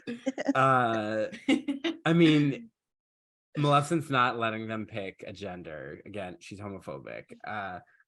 So two things that this scene brings up for me. I feel like the Magoons have met Aurora before then, but she was like 12 and they were looking for a baby and she's like, I literally don't know anyone. I love that. They were walking in that forest and they're like, hey, you're a child. You might know a baby. And she's like, no. I'm not supposed to talk to strangers and I don't know any babies. I'm sorry. And they're like, And they were like, better luck All next right. time. Thank you. Have a nice day. And then, but that also means these towns are being ransacked by these goons. Every few weeks, they're searching all the cradles. It's just like a thing that they deal with now. And they're the like, goons are coming no one through. has had a baby in 3 months. Go away. And they're like, is this the princess? Is she blonde? She's blonde. It's like, do I look like a fucking princess? I'm a carpenter. Like, Yeah. so it's this kingdom is all within riding distance of the Forbidden Mountains. So rough. This is rough. We go to the woodcutter's cottage, an adorable cottagecore fantasy. It's a cottage in a tree. I want this door. I decided when I was watching, it was like, I want a door that opens on the top and the bottom. I always also wanted in one too. Cinderella, right? Yeah. I think so, Sleep yeah. Beauty and the Beast Sleep- has one too. Yeah. Yeah. I love it. It's Very so cute. cottagecore for sure. Love it. This is a quality top cottage. Like the visuals, so good. I've also decided I want to live in a fairy tale cottage. That's like, I want to live in a hobbit hole. I want to live in this cottage. Belle's cottage was nice. It had, trinkets and stuff. It Heavy was on cute. books, right? Yeah. Would have had books, Yeah. That's not my cottage. And we move into kind of, I guess, act 2 of the movie as we meet Aurora / Briar Rose, as they call her. Now they're taking a page from the Grimms. So confusing. They call her, she has so many names. She's Sleeping Beauty, she's Yes. Aurora, she's Briar Rose. It's Yes. confusing for me, but it's also so confusing for her. Because Yes. she's Briar Rose for 16 years. And then, spoiler alert, she's getting shipped back to the castle. Yeah. She's like, you're Aurora. And she's like, what? My name is Briar Rose. That is, I identify with. Nope. Too bad. She's been Her asked- identity stripped again. Yeah. Yep. What is that syndrome where you're you get- don't know your name or your Yeah. identity. So she was asked in interviews about this. I'm And sorry? Aurora? Who? Aurora, we've Okay, met okay. her. We know she's Right. Yes. around. Yes. She was okay, got asked it. in interviews and she said she prefers Aurora because it's the name her parents gave her. Cute. I think it's because the Disney company was like, Bob this is what you're doing. has a gun Has to her words. head. Yeah, she's like, this is what you gotta say. Because when I Yeah. met her, I said, oh, I have a pink and a blue pen. And I said, whichever one you like. And she picked blue. And people said that she might get in trouble because she's not supposed to choose a preference between pink or blue. You This- almost got Aurora in trouble. I You're like, know. I'm just trying to like pink Give for you some need help, agency. Yeah. blue for you're okay. And Yeah. she Should've- picked blue. She's like, I'm fine. She's just blinking furiously. Yeah, I think she's happy. She knows how to play the corporate game at this point. It's Absolutely. been years. She's like, you know what? I got a cush job, greeting people, living in a castle. Like, I'll play this game. Such is the life of a royal. Yeah. So the fairies are planning a sweet 16, MTV used to be a very boring MTV episode, or the most exciting MTV. The most Sweet interesting is like, 16. oh my god, she's falling in love with this guy in the woods, but she's not allowed to talk to people. Oh my god, she's gonna be in so much trouble. Oh my Her god, parents are not gonna give her the Escalade. she's about to get murdered. Now I want that. Now I want that. Of all the live action remakes, why wasn't that's a social Sleeping Beauty media as a right there. Sweet 16? So they're planning a fancy dress. They say they wanted a little more modest though, and I'm like, but you know, she's their teen daughter, I guess. She was raised by a lesbian throuple in a cottagecore hippie commune. It's what Charles Perrault would have wanted. With 3 lesbian moms, essentially. The montage of the fairies preparing for her party is another just top 2 Iconic moments in the movie. It might be the best. The fold in gently, the dress doesn't look right. That's because it's on you, dear. So many. Also, iconic. when she's getting the cups of flour, she goes 3 cups of flour, and she gets 3 separate cups. And I was like, I love that joke. It's What's so good. A teaspoon. I'm only gonna call it a tisp now. That's what I do, you know. Yeah, I forgot where I got that from. That and I say tisp and cups. She's like, oh, cups. So yeah, they're planning a party, and she's like, oh, are you 3 deers up to something? Because they're so bad at hiding it. And you get this very cute little window into their life, and they're just kind of like, oh no. Oh, we need you to go pick berries. She's like, I did. Merryweather thinks of it though. Merryweather is the one on her feet. Yeah. Flora and Fauna have no excuses. And Merryweather's just like, here's your basket. Here's your purple shawl. And they're like, don't hurry back. Take your time. And don't talk to strangers. And she gives them a look like, I fucking know what they're up to, but this is fun. Like, happy birthday to me, you know? Yeah, exactly. She's like, I'm gonna go and just hang out with my bird friends.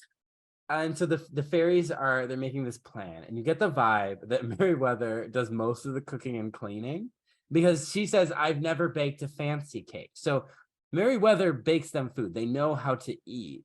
Yeah. But because the Maleficent movie implies that they don't later on. But it's like, but Fauna, it's like, this is her last chance, their last birthday.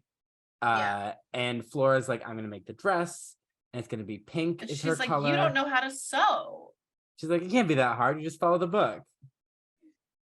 Famous last words. You can't sew and she can't cook. Also, although I did love that she did have the sleeve turned inside out when she was sewing it, and then it was turned right side in when she was putting it back on. But that was when they were doing magic. So.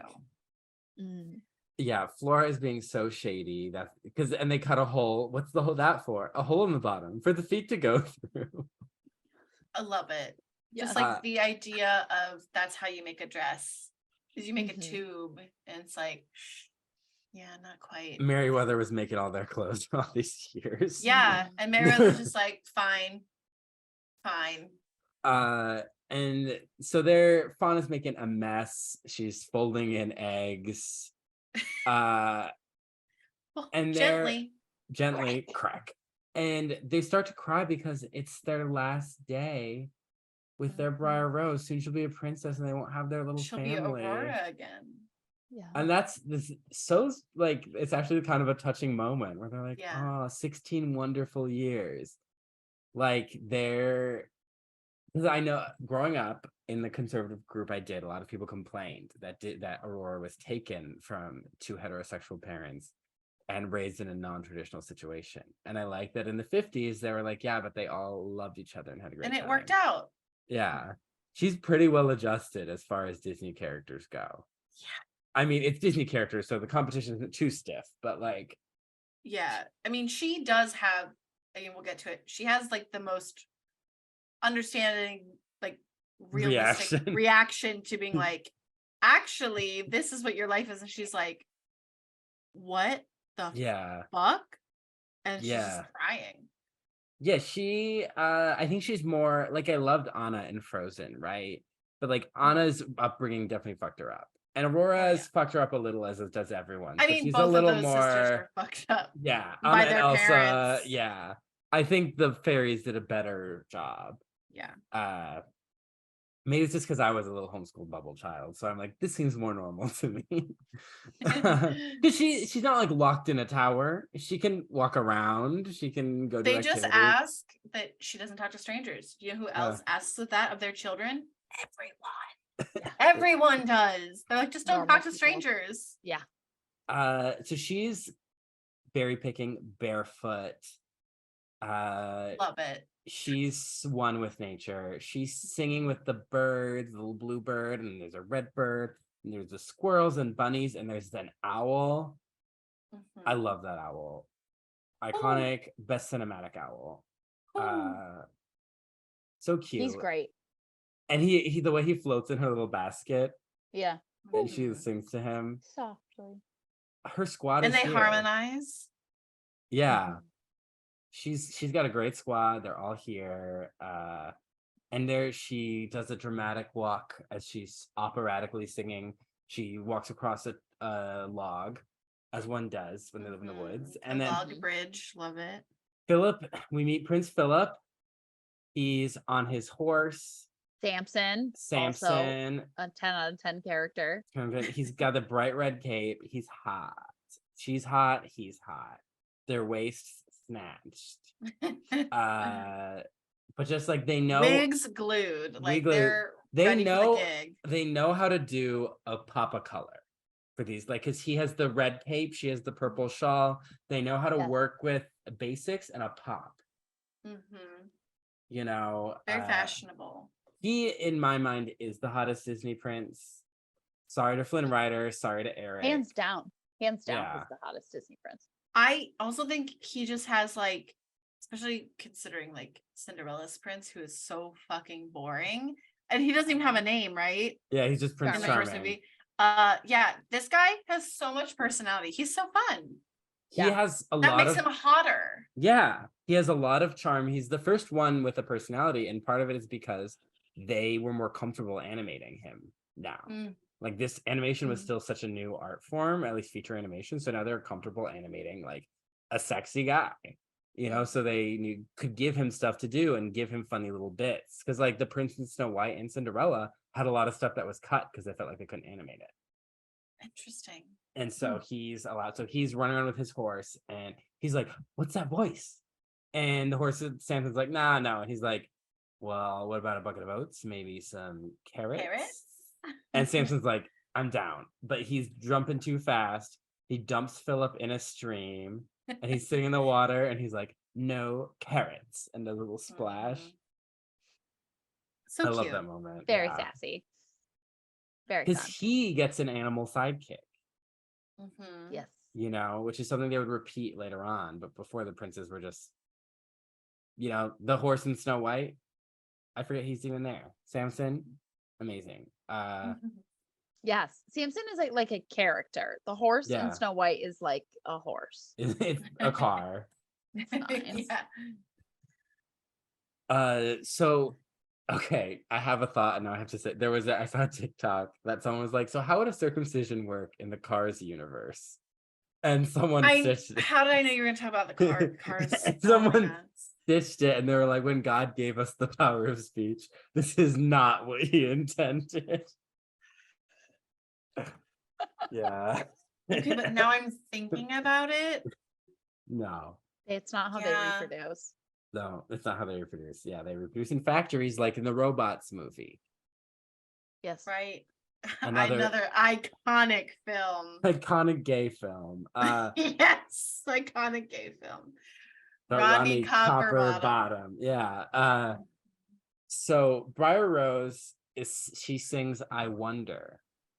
She dreams of love and the gays. She says, why each little bird has someone to sing to sweet things to, a little love melody. She sees gay birds and she approves. She's like, I want that. And she says, if my heart keeps singing, will my song go winging? So she wants someone to find her. And so she's an ally looking for love. And she's tired of being treated like a child. By who? The owl asks. And she's like, Aunt Flora, Fauna, and Merryweather. They didn't change their names. Yeah. They're just I counting guess- on, we don't know anyone. No one's asking. Yeah, they don't know who they If are. Maleficent showed up, they'd be like, this is a different foundling blonde girl. This is Rapunzel. Yeah, really. So the plot twist is they never want me to meet anyone new, but plot twist, I have. And then a bunch of other animals come darting out of the woods. They're There's here a for the hot gossip. squirrel. There's There's- quail and chipmunks and Yeah, everyone's there. They're like, ooh, what's going on? You met somebody? All right. a lovely prince. She's the center of the forest gossip. She's the queen bee. They're like, what's going on with her? What are the updates? They feel like she's also down to hear about their updates too. Yeah. Yeah. She The reciprocates. chipmunks and the squirrels are like, And she's like, oh my really? God, that's juicy. There was a Tumblr account, RIP, that I used to follow. RIP, Tumblr is so hot right now, especially that Twitter is dying. It was called Dopey Beauty, and it would be these edits where Aurora was basically like a Regina George, and she was just like bullying other Disney characters. It'd be like her typing on her laptop, like Ariel has crabs. Like, or it'd be like, she said, "Mother, go away, Phil," and then you got no friends on either side. Snow White, nobody remembers you. Yeah, it was iconic. Jocahontas. Yeah, it was a good time. So anyway, so she is saying, I met the prince in a dream. I met a prince. Similar to Charles Perrault, where she slept in a dream, or the ballet where the prince meets her in a dream. Doesn't she say I didn't think she referred to him as a prince. She said she said, oh, he's a prince, just like, and he's handsome and he's tall, and he's romantic, and just he walks me home and he holds me in his arms, and then I wake up. Yeah, because all these animals are like, and then you fuck. They're like, then what happened? Is there tongue? Is that the next step? Is he touching the corset? And then she's like, I wake up, and they're like, it was just a dream. It's like they're like, way to tease the thread. Way to like put up the Reddit thread with this happened. It's like a YouTube clickbait. I met someone I did in my dreams. Okay, Aurora. But she's imaginative. This girl's lonely. This girl is so lonely. She's so lonely. She's and all she has is talking to animals. Yeah, these crazy old women that I think are great, but they're crazy old surrounded women. She has no. I think that's why she latches on to Philip so hard and fast, because she's like a person, Yeah, I mean, it's similar to like Rapunzel, where it's like you could easily say like, oh wow, that doesn't seem realistic that she just like immediately just like becomes friends with people. It's like she's so starved for attention. Of course, it makes so much sense. And she says the iconic line, if you dream something more than once, it's bound to come true. It happens because I had gay dreams as a kid, and then I became gay. So yeah, that's the order that happened. Yeah. Yes. Yes. The dream, so the dreams caused you being gay. Yeah. But that it wasn't Glee plot twist. But yeah, so it's this is one of Disney's. They use this line in like advertisements and stuff. They just had an ad for their like 100th anniversary, and they included that, where she's like, if you dream something more than once, it's bound to come true. That's kind of their dreams come true lines. It's like this, and when Cinderella says, well, they can't order me to stop dreaming. It's their thesis of dreams. Yeah. And so the owl, though, he sees a cape pop up and a hat, and he's like, this prince is stripping. Let's get this man naked. If they had waited longer, maybe we could have gotten that. But he's talking to the horse. He's like, what was that? Maybe like a wood sprite? And then the horse is like, wait. And he sees the owl had made plans with the bunnies and the birds and the squirrel, and they took his cape and his hat and his boots. It was great. The bunnies hopping in the shoes, and then like they tie the owl up, and he's like sauntering with the bunnies in the boots, like swap Yeah. like over to Aurora / Briar Rose, whatever the fuck her name is. The squirrel is the hair and the hat. So funny. It's so fun. It's like, cute. And just the animation here, next level. Yeah, and they like wrap her in a hug. It's really cute. And she sees it and she's like, oh, this is so fun. You know, she's like, oh, my dream prince, like she's here to play along. Yeah. She's a yes and improv queen. Yes. Princess, sorry. Princess. That not yet, not queen yet. But that's why we love her, because she's just down to have fun. Yeah, down the clown. Down the clown. And so she's dancing and she sings her little song, Once Upon a Dream. And then Philip shows up because he saw them take his stuff. He's like, ooh. And this is where things take a little turn for the icky. Spicy. Because he steps in to join her in the song. Okay. She's like, Sure. what? And then this is to me, this is my main issue with the movie. If I could change anything, is so she keeps pulling away because she's like, oh, I don't know you. And he keeps grabbing her hand. Like she pulls away, he grabs it a different way. Like he keeps grab. And I think when people talk about consent in Sleeping Beauty, right, everyone's like, and the kiss. And I'm like, kids aren't processing that kiss as like a normal interaction. But what they are processing as a normal interaction is this, because girls meet boys all the time, IRL. Girls aren't under sleeping curses all the time, IRL. Right. So it's like this, and you see that message of just keep grabbing her hand and eventually she'll be okay with it, reiterated in a lot more movies that are aimed at more adult audiences that aren't in magical settings. So I think that's my top critique of this movie, because I love Philip and he is so charming, but she is like, oh, and he's like, ooh. Mm-hmm. Keep your hands to yourself, buddy. Yeah, not cool. Just read the room. Offer the hand. She'd probably take it eventually. Yeah. Just sing the song, offer the hand. You got a 10, I need you at a 3. Yeah. Yeah, so he's pulling away, and then he's like, oh, we're not strangers, we met before, just like you said, once upon a dream. I don't know if he's just a yes and improver, or if he also had dreams about her. But I don't even know if her dreams were specifically about him as much as just like a man. Prince. Yeah, no, I think hers were very general. And he was like, no, you know me. You were singing about me. It's a little creepy. Yeah. He's narcissistic. Yeah. I'm the prince. I'm a guy. And so he's eventually he sings, she like hides behind a tree, and then he puts his hand out and then she takes it. And she gives him a look and it's like, yeah. And they're like dancing and they're waltzing, which someone listed as historically inaccurate once, because the waltz was considered scandalous until like the 1800s. But historical accuracy, we just saw an owl in a cape. So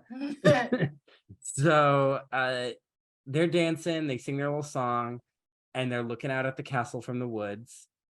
And he's like, tell me your name. And she's like, oh no, I can't, I have to go. And he's like, when will I see you again? Never. And he's like, never? And she's like, this evening in the cottage in the glen. So like, it would be one thing to tell him her name and then run away. She doesn't tell him her name. She just goes, this is where I live though. She drops the Addy. Yeah. And it's like she doxes herself. But I'll give you my address if you want it. I guess she's like, well, my aunts, my moms are there. But I mean, she doesn't know they have magic. Right. Yeah. I mean, I think this scene's very cute. I just love how he's like, when will I see you again? She's like, never. And then, okay, tonight. Yeah. Because like, he's not even like pressing that. You know, she's just like, okay, actually tonight. She's just like, it's a very like cute, like starstruck kind of, or like lost in the clouds, head in the clouds moment. But yeah, so this was a trending sound on TikTok. I did make a TikTok with it back in my early Your Boy Ryan days, but it was cut. So they cut the sound. Oh. I think it was before Disney understood the power of being a TikTok sound. Yeah. Because mine was like talking to junk food when you go on a diet. When will I see you again? Never. Tonight, this evening. So at home, these fairies, they've made a mess. The dress, trash. The cake, tragic. She puts the candles on it. It's not even I don't know if baked. we mentioned, but Merryweather wanted to do everything with magic. And then they said, no, we need to do it by hand. Yeah. And so then we get to this.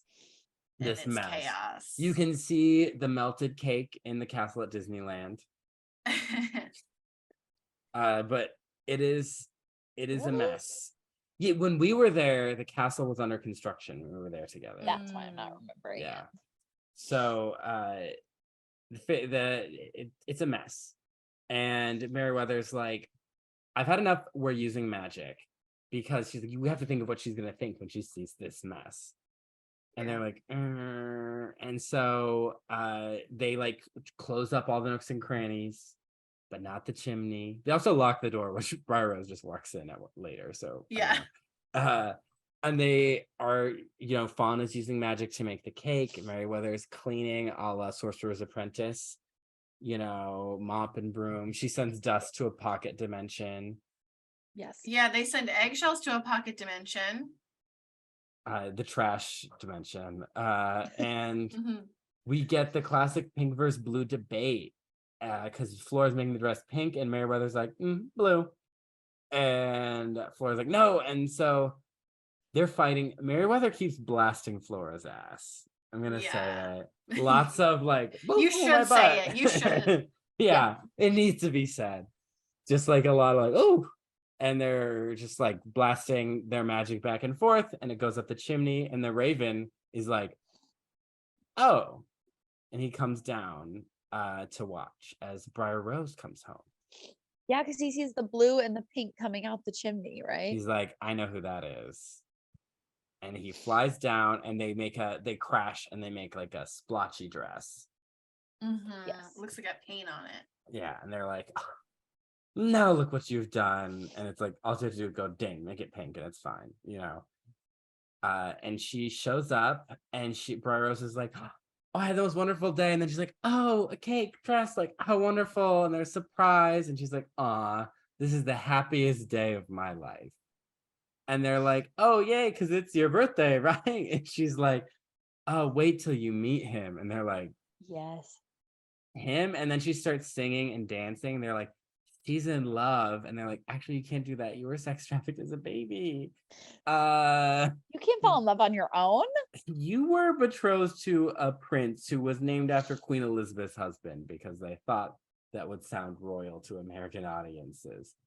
That's why he got that name. Yeah, though Philip is a common royal name. There's a lot of royals named Philip, but yeah. Right, but it was very 1959. Yeah, Desiree, I guess, just wasn't gonna hit with the modern American audience. no. And she's like, they're like, so yeah, your life is a lie. You're Princess Aurora. You belong to your dad.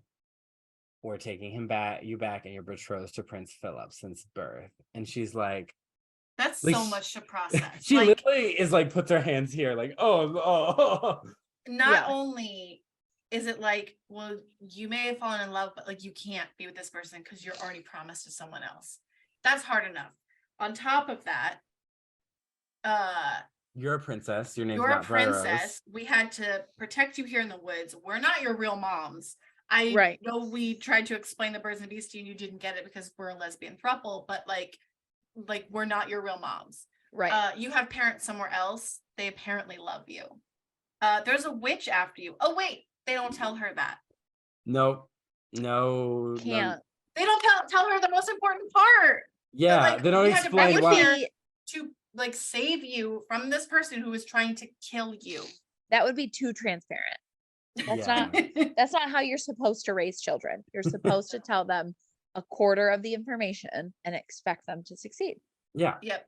And then pray that they never learn the other half of that information. Correct. Or the other 3/4 of that information. It is, by the end of this movie, it's very unclear how much of what happened Aurora understands. I don't think she understands any of it, and I'm worried for her. But she seems to be doing fine from what me and Cassie have seen. She's awake. She's alive. She's had time at to Disney World. adjust. Yeah. She's really hanging in there. Yeah. So she's like, I meet my first human friend, and he's supposed to be here tonight. And you can never see that scrub again. And she's like, no. And she puts her hands on her head and she runs off crying. She's sobbing in her room. I literally was like, that's valid. Yeah, when people call her, like, if people are like, she's a whiny brat, I'm like, no, I would cry not. if this happened, especially. There was gaslighting. Yeah. For 16 years. She has every right to be upset because I don't know, is it because people are like, oh, she's wow, crying she's over like a so man. It's like it's definitely like, sure, that's probably like the simplest reading of that, but like if you think about all of the information she was just given, and that's only part of it, like it's like she's processing a lot, and that's she's not whiny. Very traumatizing at Very 16 years old to find out all of this info. Even just traumatizing enough as a 16-year-old to be told you're promised to someone and you can never see your crush again. Yes. Right. Like just that layer alone is, I think she did great. I think she responded well. Yes, very normal. She could have literally just like flipped the fucking house. Yeah, just like flipped the table, walked out the door. She doesn't know their magic yet, does she? Yeah, she doesn't. Great, love that. So does she ever know? You're right. 1/4 of the information is all she got. So the fairies are like, we thought she'd be so happy. Like, why? Because they're not human. I think they don't understand mortals. Right. They're like, you're rich. Wouldn't that make you happy? And the raven is like, jackpot. Yes. He now knows. He knows everything. Yeah, because he's informed. He's in the loop. Yes. Yep. He already knew the 3/4. Yeah. And now he learned the last quarter. BCC. They don't know he's there. Yeah. So meanwhile, back at the castle, the kings are getting wasted. Great scene. They're drinking. This is so good. Hubert has built a sim. Well, a scene that could have been very problematic. A joy. Yeah. Yes. He built a Sims home for them. Like 40 bedrooms. I'm like, that's a Sims home. Yes. A honeymoon cottage. And Stefan is like, well, this might be a shock to her. Like that everything. He's the one person to consider that. And Hubert's like, excuse me, I am drinking, but B, my son, a shock. My hot ass son, a shock. Yeah. Maybe he doesn't want to be with your daughter. And they're fighting. And meanwhile, this servant, banjo mandolin guy is getting drunk. Whenever they can, he's pouring some. They're also chanting scumps. Scumps. The only original composition. Like none of this has no Tchaikovsky basis. Scumps. They should have a bar I want this whole world at Disney. I would love to immerse myself Westworld style here. But like, I want like a banquet. Like, or at least a restaurant called Scumps, and they serve like wine and those fish and those like chicken wings. Yes. And like just like a feast. And the banjo, someone playing the banjo guy is there. Yes. Well, and then you get drunk, or at least you have drinks, and then you get on the 45-minute nap ride. Yes. They're connected. Perfect. Because you just need a drink to kind of quiet the babies down, you know? You could do the nap ride before and you get dropped off there, and then you could take it again. Yeah. Get back to where you need to go. Wow. That's an hour and a half of nap, but like multiple hours of drinking at Scumps. Yeah. Scumps. A toast to the home. Yeah. So they're fighting, and then the servant is drunk, passed out beneath the table. And they decide, you know what? Why are we fighting? I don't remember.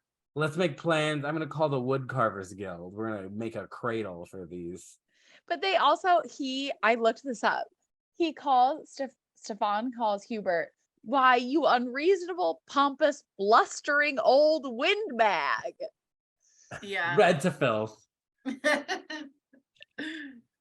Iconic. And then he grabs the fish like the sword. On guard. Yes. And then Hubert he grabs like a dinner plate. Yeah, as a shield.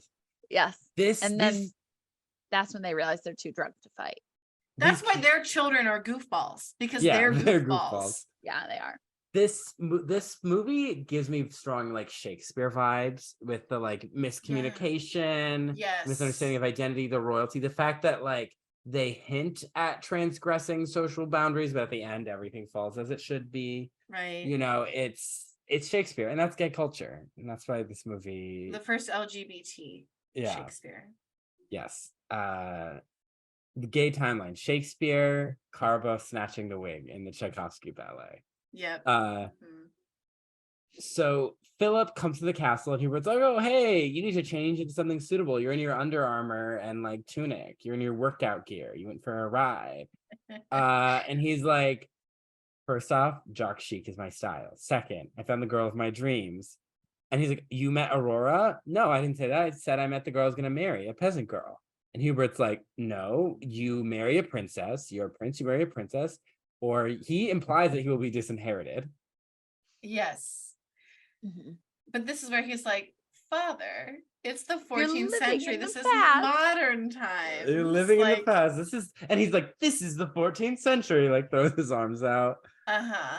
And then, as we know from that 14th century story, not very progressive. But anyway. But this movie's definitely more progressive than that story. Thank God.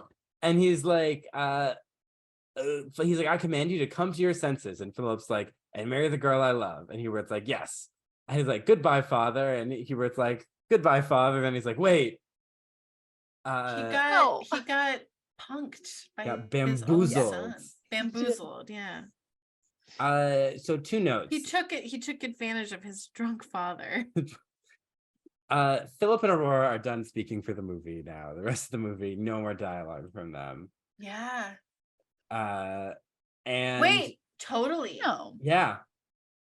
Like they don't speak at all, or you mean? I think Philip whistles "Once Upon a Dream," but I think that's it. He doesn't have any dialogue in the castle? In the fight. No.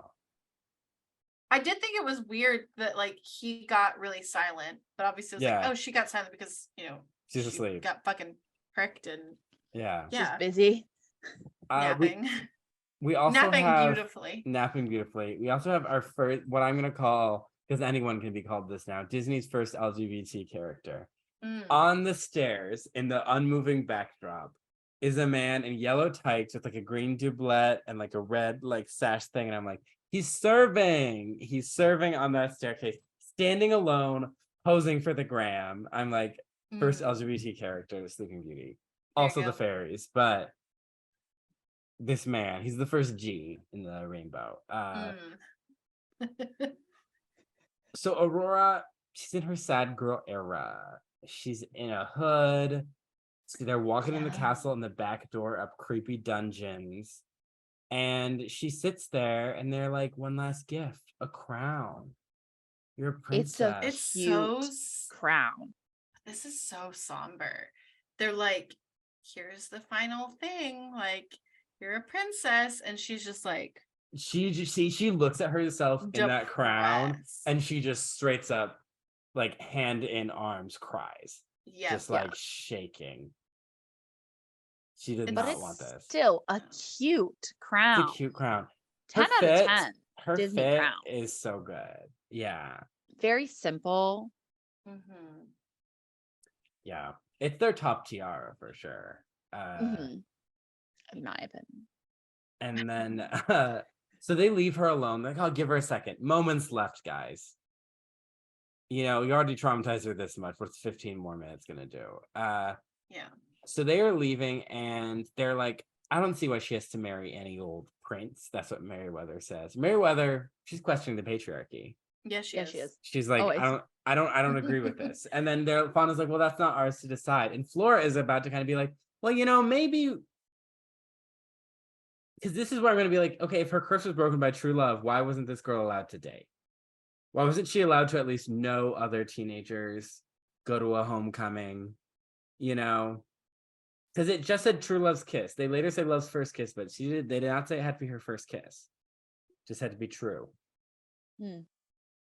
Whatever that means. I will also say that this is the point in the movie that I don't care anymore. This is where the movie ends for me. After she gets her crown, I'm done. I don't usually, when I rewatch it, I don't usually watch past this point. Interesting. I love the climax. Love a good climax. Don't really want to see her get hurt. Not really interested in the rest of the movie at all. I kind of checked out probably after everyone goes to sleep. And then I was like, okay. I was like there, but then I was like, There is a bit of a tonal shift. Yes.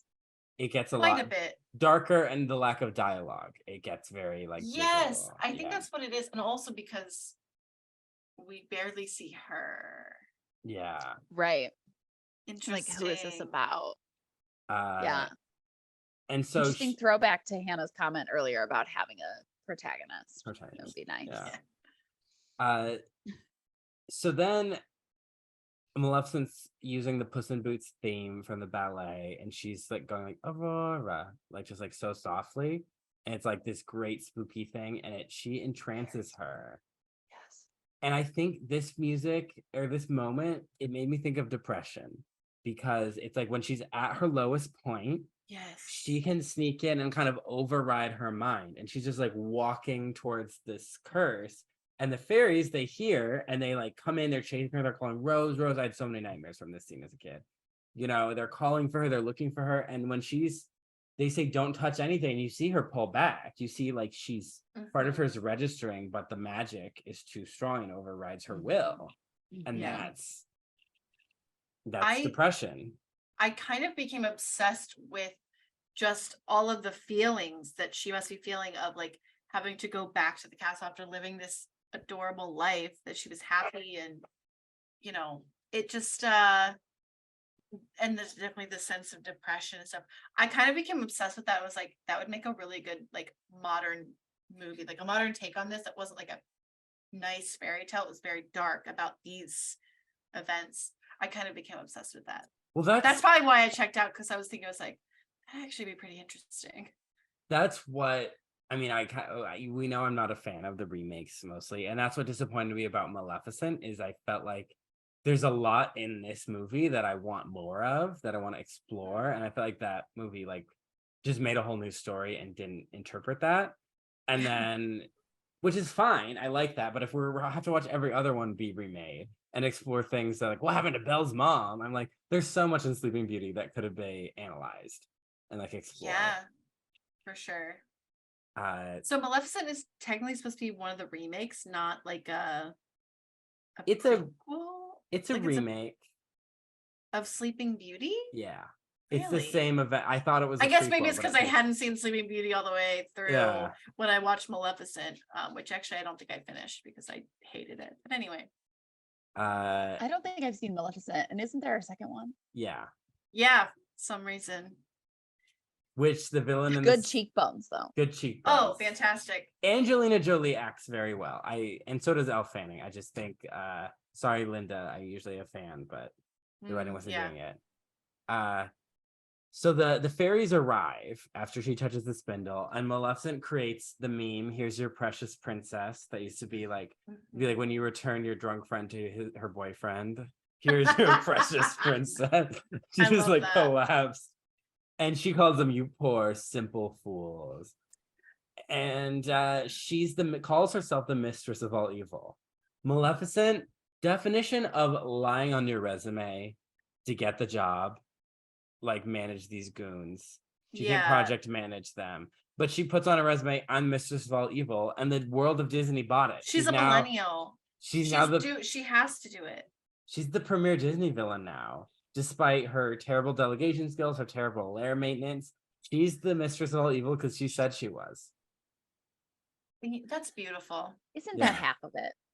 Yeah, confidence. Put that on your LinkedIn. Yeah. I should make unhinged LinkedIn posts like that. Like, you know, they say don't lie on your resume, but look at Maleficent. And just like go on this long paragraph. So they put Aurora in her fancy bed and they're crying. And they're like, oh no, the sun has set, and everyone starts clapping like there's fireworks, and they're like, she's back. Where is she? Done it. And yeah, you see Hubert's trying to tell Stefan that, oh, there's something wrong with Philip. The queen looks pissed. He's like, where the fuck is my daughter? And but they're like, okay, they're gonna be heartbroken. They're not gonna find out. They're like, we're gonna cover our tracks. Like nobody can know. We're putting everyone to sleep. Yeah. Everyone. Yeah. It's That you might know, be if their only the you big consent issue in this. like if only you could do that in real life. Like you make a mistake and you're like, if everyone would just like go to sleep, time could stop and I could fix this and then no one would know and it would be fine. Yeah. Yeah. So they put them all to sleep. And she hears Schubert say, oh, you met some girl once upon a dream. And she's like, Briar Rose. Once upon a dream. And she does the thing where she hits the wand in her head. Like, ooh, I have an idea. Merryweather puts it together, right? Flora does. Flora. Yeah. This is where Flora officially becomes the protagonist. This is Flora's arc. She's a dummy, and then she puts something together. Yes. She makes her dumb ideas become good ideas. Like Yeah. she puts her dumb ideas to work and they end up working out. Yeah. Yeah. So meanwhile, Philip's whistling Once Upon a Dream shows up at the cottage. He does this like, is it a dice roll or this thing where he like shakes his hands like, wish me luck. I think it's like a hurrah, like Hurrah. Yeah, me. victory. Yeah. Huzzah! I'm about to bed her. And we're gonna fuck with my horse is gonna know about it. So he walks in and because he has a voice like, come in, and he's like, oh, I guess that's her mom. Comes in, it's all dark, and these goons start tying him up, jumping on him, fighting. Maleficent's watching, she's into it. Yeah. She's wet. Creepy. She's like, I love that I caught a prince instead of a peasant. So I set my trap for a peasant, I catch a prince. Yes. And she's like, he's all tied up. I'm gonna take him to my BDSM dungeon. And this is, I think her long-term goal is to like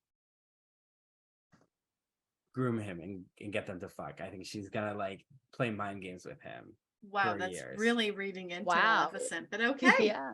That's I don't remember that being in the Disney remake. no, that's not, again, I'm doing an English class reading, not in the text, but I'm feeling it. I'm feeling the energy. The energy, yeah. Yeah. Like it doesn't say she's homophobic, but I know she is. Right. Yeah. Again, these are some very interesting readings. Yes. The fairies, they go, their cottage is trashed. They find his jaunty little cap. And they're like, Maleficent, we have to go to the Forbidden Mountains. And Fauna's like, we can't go there. And Flora's like, we must. I love, she does her fist in her hand. That's when you know a Disney character means business. Mm. We must. They're sneaking around as little fairies, hiding from goons, getting scared by architecture. Yes. Zipping around. Again, great lair. And they see Maleficent priding over her goon party. They're dancing around a fire. Yes. Creepy green fire, and she's just sitting there like, let's go to the dungeon and indulge my humiliation, dom, kink stuff. Mm-hmm. She's like, let's pay him a visit. I mean, whether or not she's there to literally fuck with him, she is there to fuck with him. Like, she is there to play mind games. And she's making fun of him. She's like, oh, asleep is Aurora. She's your peasant friend? Oh no. She'll ageless. She'll wait 100 years. But what's that to a steadfast heart? I'll let you go and you'll ride on your steed. And it's showing him all old. And she's like, with true love's kiss. And she's just laughing at him. And he's tied up and she's like, crazy lady. And the fairies, the raven starts to be like, I think I hear fairies, and they're hiding. But Maleficent's like, this is the first good sleep I'm gonna have in 16 years. Yeah. She strides off. And I was like, oh, she got a purple mattress. Good for her. Yeah. She's like, I won't open it until the day I cause the curse to have it. Treat myself. Exactly. Mm-hmm. So she's been sitting there on her, hard slab, just like, oh, I can't wait. That way I can sit into that. Not memory foam. It responds to your body and your joints. This episode brought to you by Purple Mattress. It's not It's a joke. It's a joke. We have to say that. She hasn't had a good mattress since the breakup with the Horned King. Which is surprising. She let Horned King take it. He was really pathetic, so she's like, you can have this. Right, yeah. Yeah. That's right. She's like, I get the goons. I get the goons. You can hire out a stripper and some thugs. So the fairies like sneak in and they like no time to explain. These fairies don't like to share information. No, They keep it locked down. They solder out his I said almost said jeans, chains. He was wearing jeans. Wow. The chains and the gate, like the lock. And they're like, the road to true love is barred with many dangers, which you alone may have to face. I'm like, you were there for all of them, girl. But she gives him the sword of truth and the shield of virtue. It's kind of a reference to the armor of God concept because the shield does have a cross on it. It does. It is a little religiously coded. But that was medieval times. Medieval times, for medieval times. It's the 14th century, Father. Yeah. We haven't had a Reformation yet. So they go to they're trying to run away, but the Raven, of course, this fucking guy, catches them and he's squawking and they're let's run. He gets the goons and they're like, ugh. So he fights the goons, he slides down rubble. I'm like, that's gotta hurt. Yeah. But it's a great little action scene. Yeah, this action sequence is so tight, so well done. Yeah. They're gonna throw boulders. Flora's like, no, bubbles. They're gonna shoot arrows. Flora's like, no, flowers. Oil, they're gonna turn into a rainbow. Yes, gay rights. Yeah, I did notice that. They're like, fuck you, Maleficent, we're putting a rainbow in your castle. And They she's start like, playing no! Alexa, play You Need to Calm Down by Taylor Swift. Merryweather is so done with this Raven squawking, and she's like, turns him to stone. So I guess that we can only do things to make people happy. That's a guideline. Merryweather's like, I'm done. Yeah. She turned him into a gargoyle. Yeah.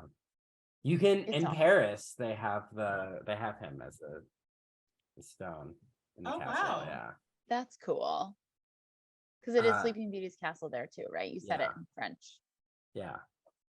It's a fancy castle. So Maleficent is like, tell him to shut up, and then is like, he's stone, and then so she's mad. She's hurling lightning bolts, but they're escaping. And then she's like, a forest of thorns will be his tomb, and she like makes a swoopy circle because this castle again, days like 15 minutes ride. More sleeves, right? More sleeves. She's on a tower. Tower is her spell casting tower. Yes. This is where I go to have great lighting, to hurl spells. And she makes the thorns. I used to sing this song as a kid. Dun, dun, dun, dun, dun. I got super into this sequence. So he's hacking away at the thorns. That poor Samson. That's gotta hurt. Yeah. He's hacking and then he gets out and Maleficent is like, it cannot be. And she turns this up to a little firework. She's Katy Perry or firework, and she spins and she blows up in fire. And she's like, now you must face me and all the powers of hell. Yes, she does say hell. You can reference hell in a Disney movie as long as it's hockey sticks. As long as it's the place. You can't say it just be hell. You can be like hell, the place where people suffer. You gotta really make it count. Yeah. So she's apparently in league with Satan. Also homophobic. Mistress of all evil. Mistress of all evil. Oh, I forgot. Satan's not homophobic. He's a misogynist. That's my canon. Yeah. Satan sleeps with men because he hates women. Yeah. Right. Yeah. My sexuality of villains. And so this is she turns into a dragon, iconic sequence. He's like duck and duck. She's lighting the thorns on fire. She puts her little snout in there, and he like slams his sword on it. But he's losing. He's crawling up. She's cornering him. she blasts the shield away, and the fairies are like, okay, we gotta interfere again. And they cast a spell on the sword. He launches it, stabs her in the heart, and he parkours out of the way as he falls. Yeah. Parkour. He invented parkour. He invented parkour. This is one of the few times the protagonist or a character kills the villain. Right. Because like beating the beast, he fell off. Black Cauldron, he got sucked in. Yeah. It was sort of Snow their White. own doing or accident. Snow White, it's lightning. The dwarves threaten her, but it's the lightning. Wow. Yeah. So Way to go, He- Phil. yeah, he's like, you dead. It's like, you're a hater. You're homophobic. You tried to kill a baby. Like, it's time for you put me in your BDSM dungeon. Like, this is the end of the line. You just called on hell. Like, Yeah. I'm gonna send you back. yeah. And then the fairies, he's reunited with Samson and the fairies, and they're like, they take him to the castle. He runs up, the fairies are there as he leans down and kisses her, and her animation goes from like she's like green, and then he kisses her and she like warms up and she flutters her eyes open and she smiles. Making one of the most iconic memes that I have seen. Yes. People using it for all sorts of hilarious jokes. Yeah, the little me smile. waking up realizing that my enemies have perished. It's like she's just like half asleep sitting there. She's like, he's back. That guy. Don't know his name. And he doesn't know one of mine. Yeah. He knows that she's Aurora. Doesn't know that she's Briar Rose. Well, he's put it Confusing. together at this point. Maleficent But did was they like, tell her Briar? So she mentioned Briar Rose. He never know. He does not know that was one of her names. Yeah, he knows she's the peasant girl, but not. Yes. But not her. It's her all. present No name. one knows everything except those fairies. Yeah. They Sorting. are withholding gatekeepers. Gaslighting. They're- Gaslight gatekeeping Gatekeep- girl boss. Which one's which? Which one's which? Flora's gaslight. Fauna's Gatekeep. Keep. Flora's is- gatekeep. Fauna's Fauna, gaslight. Like Merryweather's girl boss. girl boss. Obviously. Yeah. Yeah. The three genders. Are you a Flora, The a three, Fauna, or a the three Merryweather? fairies of the apocalypse. And so everyone wakes up. Hubert's still trying to Mhm. explain what's going on, but the trumpets go and he's like, shut up, my daughter's here. And Aurora and Philip enter. Philip's had an outfit change. He was all beat up and sweaty, but he's out like, of his Yeah, gym an outfit clothes. change, or does he just appear? we don't obviously see him like, I'm putting on my shirt with huge ass sleeves, but It's not like a he's- magic either. No, he just shows up, new outfit. He's like, let me go to the spare room real quick. We're gonna make an entrance. Mhm. You can watch if you want. And she's like, okay. And the fairies are like, we don't need to do that. They're like, go away. And then so they come down, dramatic entrance. People they love an entrance in this movie. I do. Go down the stairs. They're just looking at each other, and he's like, what? And they're like, oh, it's Aurora. And she runs down, hugs her parents. She's like, I'm going with the vibes. I don't know what the fuck is happening with my Yeah, life. but- exactly. I was like, that doesn't seem realistic, but you know what? She's like, fuck it.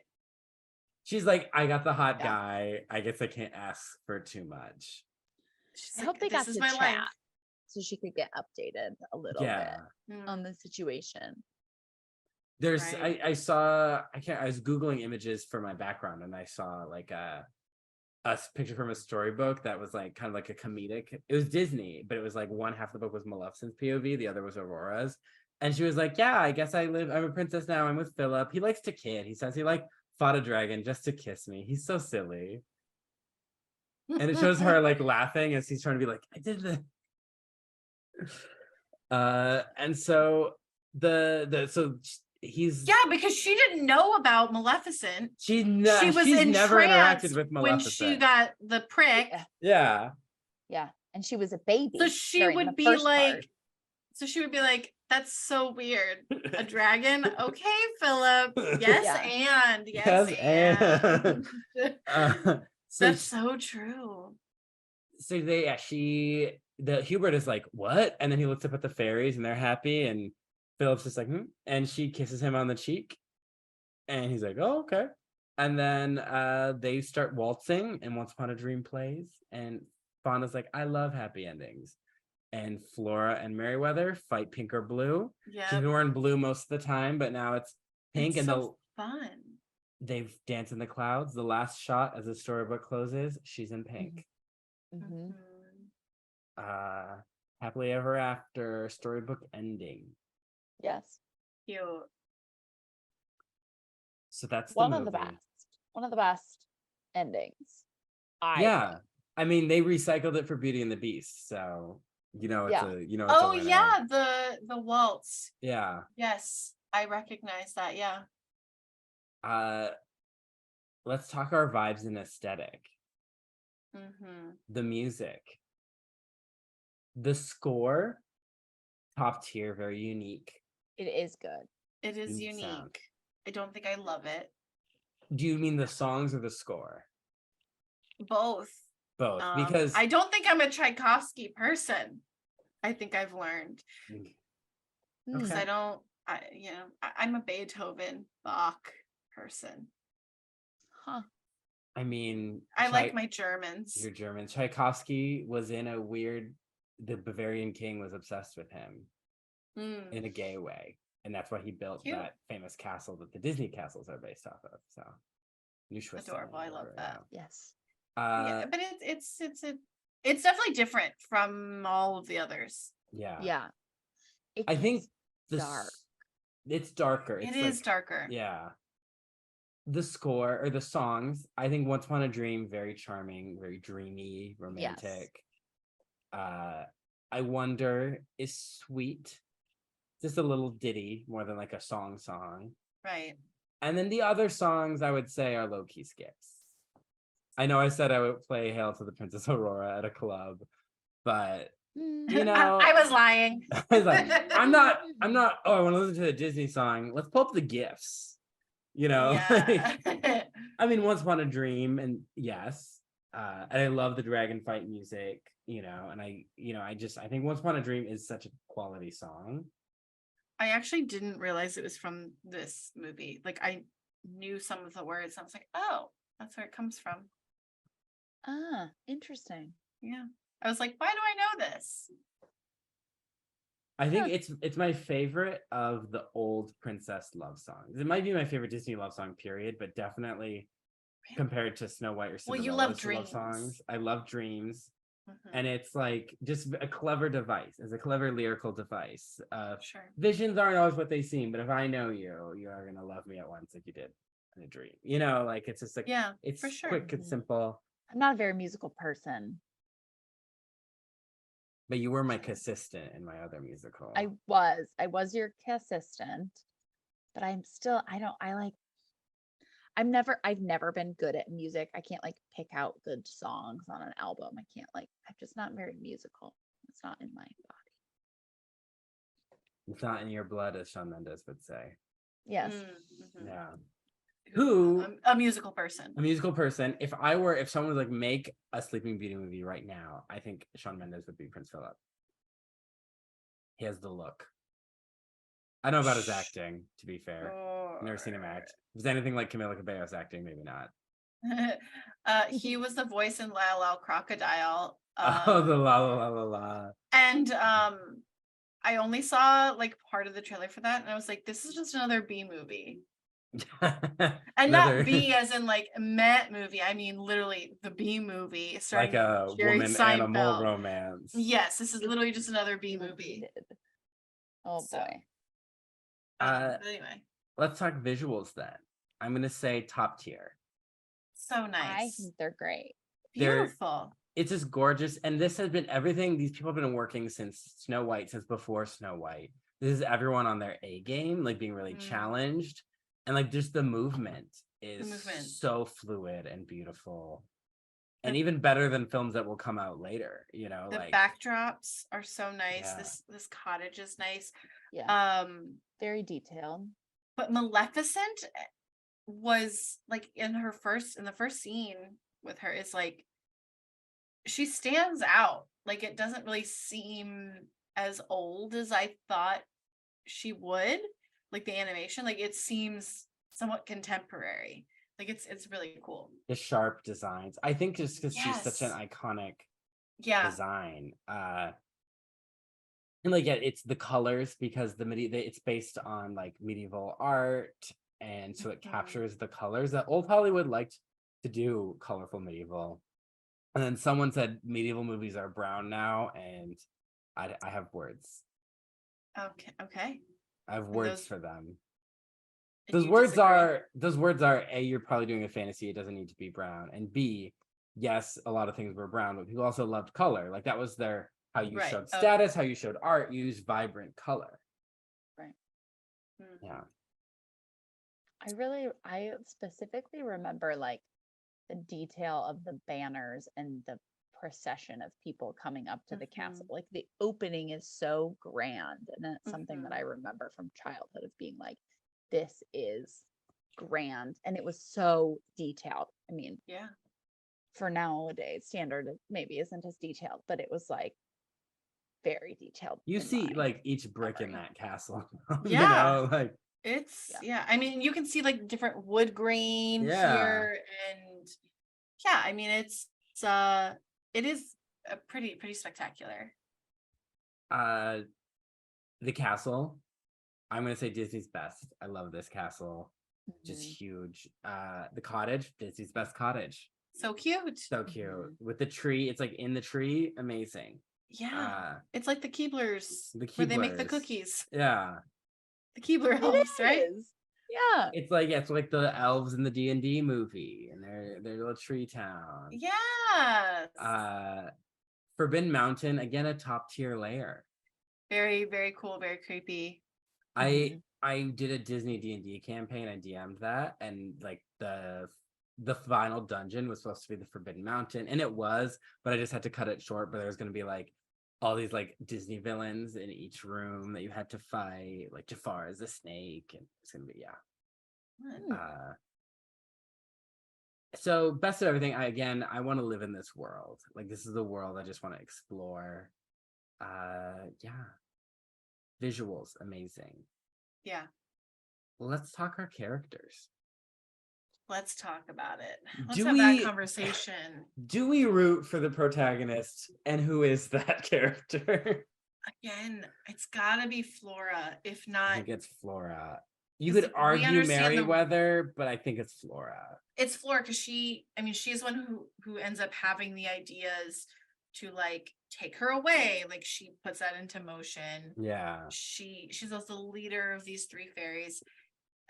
She's the one who's going to help, leading to go get Philip, protecting Mhm. Philip. Yeah. So she's the one who's like, we have to put everyone to sleep. Like this is Flora's story. This is, what did we say? It was a love story from the love interest perspective for With Beauty and the Beast. But this is A love story from the godmother / mom. from the fairy godmother / mom's perspective. Yeah. Because she has the Yeah, strongest I'd agree with that. desire. You know, like she Yes. wants to keep this child safe. She wants to beat Maleficent. Yep. And you know, it's rare for a bossy, fussy little lady to be the heroine of a fantasy epic. Sure. So we love that absolutely. for her. I don't think this movie Mhm. intended to be that progressive, but I love that it was on accident. Yes. I love that this was Disney's highest ranked movie on the Bechdel test until Brave. Oh, interesting. Yeah. Because almost all the characters are women, and they They're don't talking about other women. Yeah. Yeah. Wow. Very fascinating. This is women basically lead most of the story. And obviously Yeah. there is a return to patriarchal norms at the end. It's not, I'm not trying to Right. pretend this movie is something it isn't, but they move the story along. You can kind of say that about Cinderella too, but Cinderella, there's much more talk of marriage as a goal. Yeah.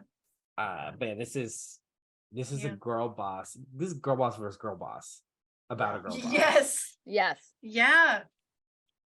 About a crew of girl bosses. Because, Fauna, I love her. She's sweet. She's funny. She's silly. Merryweather, sassy, iconic behavior all around. So good. So do we root for Flora and Merryweather and Fauna? Yeah. Yeah, I think you They have the best root of for the three of intentions. them. Yeah. Yeah, they have the best intentions.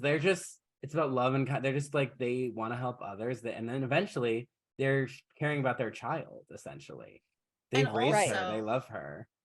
To kind of go back to the notion that, again, they're not mortals. They care deeply about mortals. Like in Yeah. general, it seems like they also want to stop Maleficent, not just because of Briar Rose, but also because like she's evil and gonna harm the humans. So like they're very self-sacrificing and yeah. Let's talk about our decoy protagonist, Aurora Briar Rose. Our She's- titular character. She's titular. So I think sometimes people unfairly compare her to film protagonists. And like, she doesn't talk, she doesn't do enough. And I'm like, well, she's not the main character. She's not the protagonist. It's about her. Yes. But like, she's not driving the story. yeah. And that is unfortunate in some ways. She is like an object people fight over, Right. like a Cosette in Les Mis, But it is, yes, that's a really good comparison. But that is also sort of reflective of her entire situation. And again, the movie wasn't being clever that way. Yeah. But you could kind of read it that way too. It's like she's a woman who has no agency, so she's not moving her own story along. Yeah, she's a human woman. She's a political pawn. Yeah. And these fairies have agency, but she and her mother do not. Right. And that, and it's like they don't mean to critique it because it's 1950s Disney, but in a way it is interesting. Yeah. And I think for a little amount of screen time she has, I think she's really charming. I think she's animated gorgeously.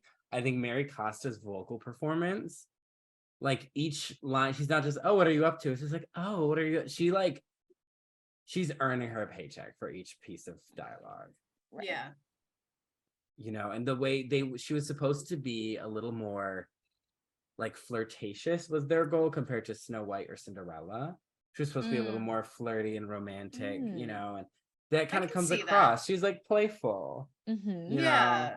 The princesses evolve as the tastes of society evolve. And so now we're at the end of the 50s and the teenager's been invented and people want kind of like that, that like the teen romance, and she's kind of playing into that.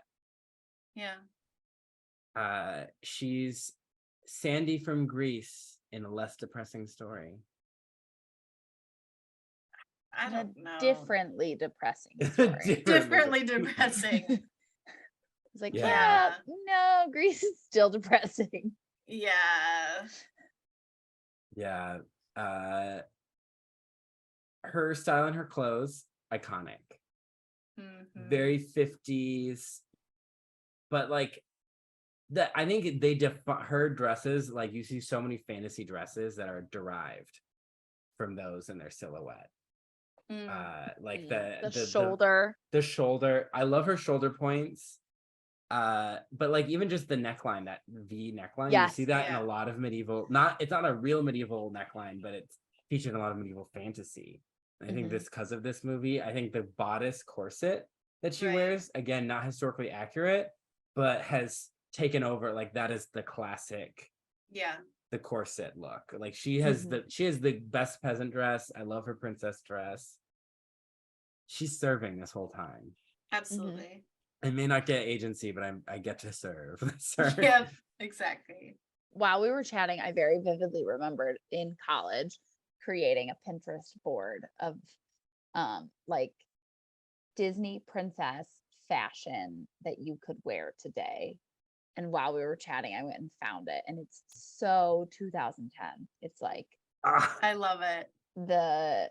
An attempt of like those little like strapless pink dress with the pink shoes and the, it's not a crown but a yellow headband. That's the Aurora look. Very Zoe Deschanel. Yeah. Yeah, I love it. it was fun to look through.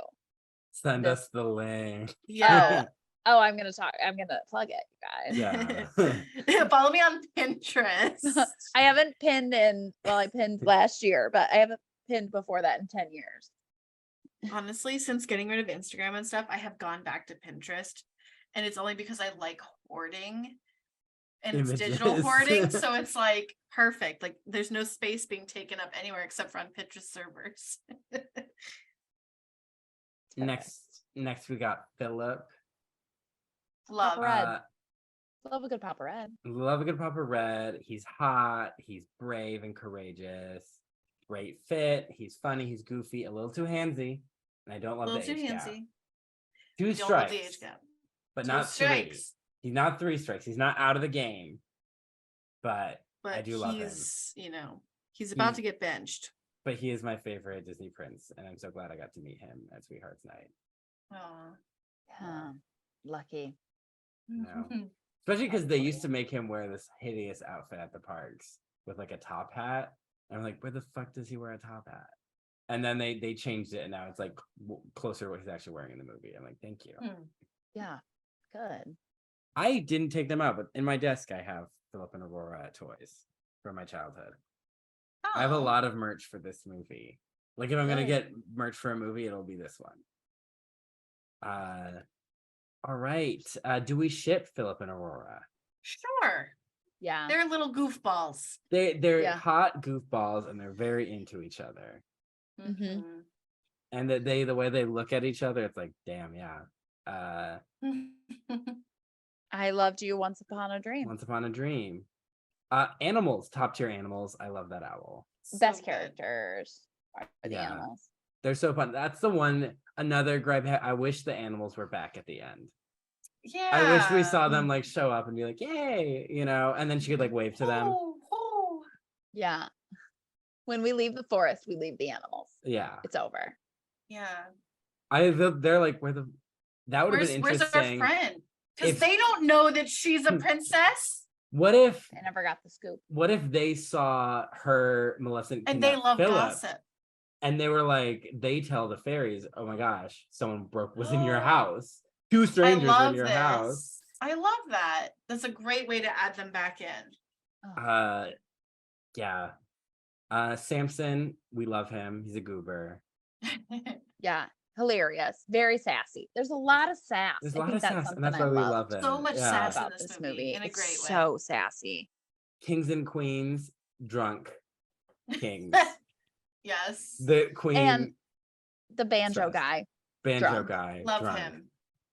Give us Scumps, Disney. Give us Scumps. Antagonist, Maleficent. She's incredible. She's iconic. She There's a reason. cackles. I mean, Yeah.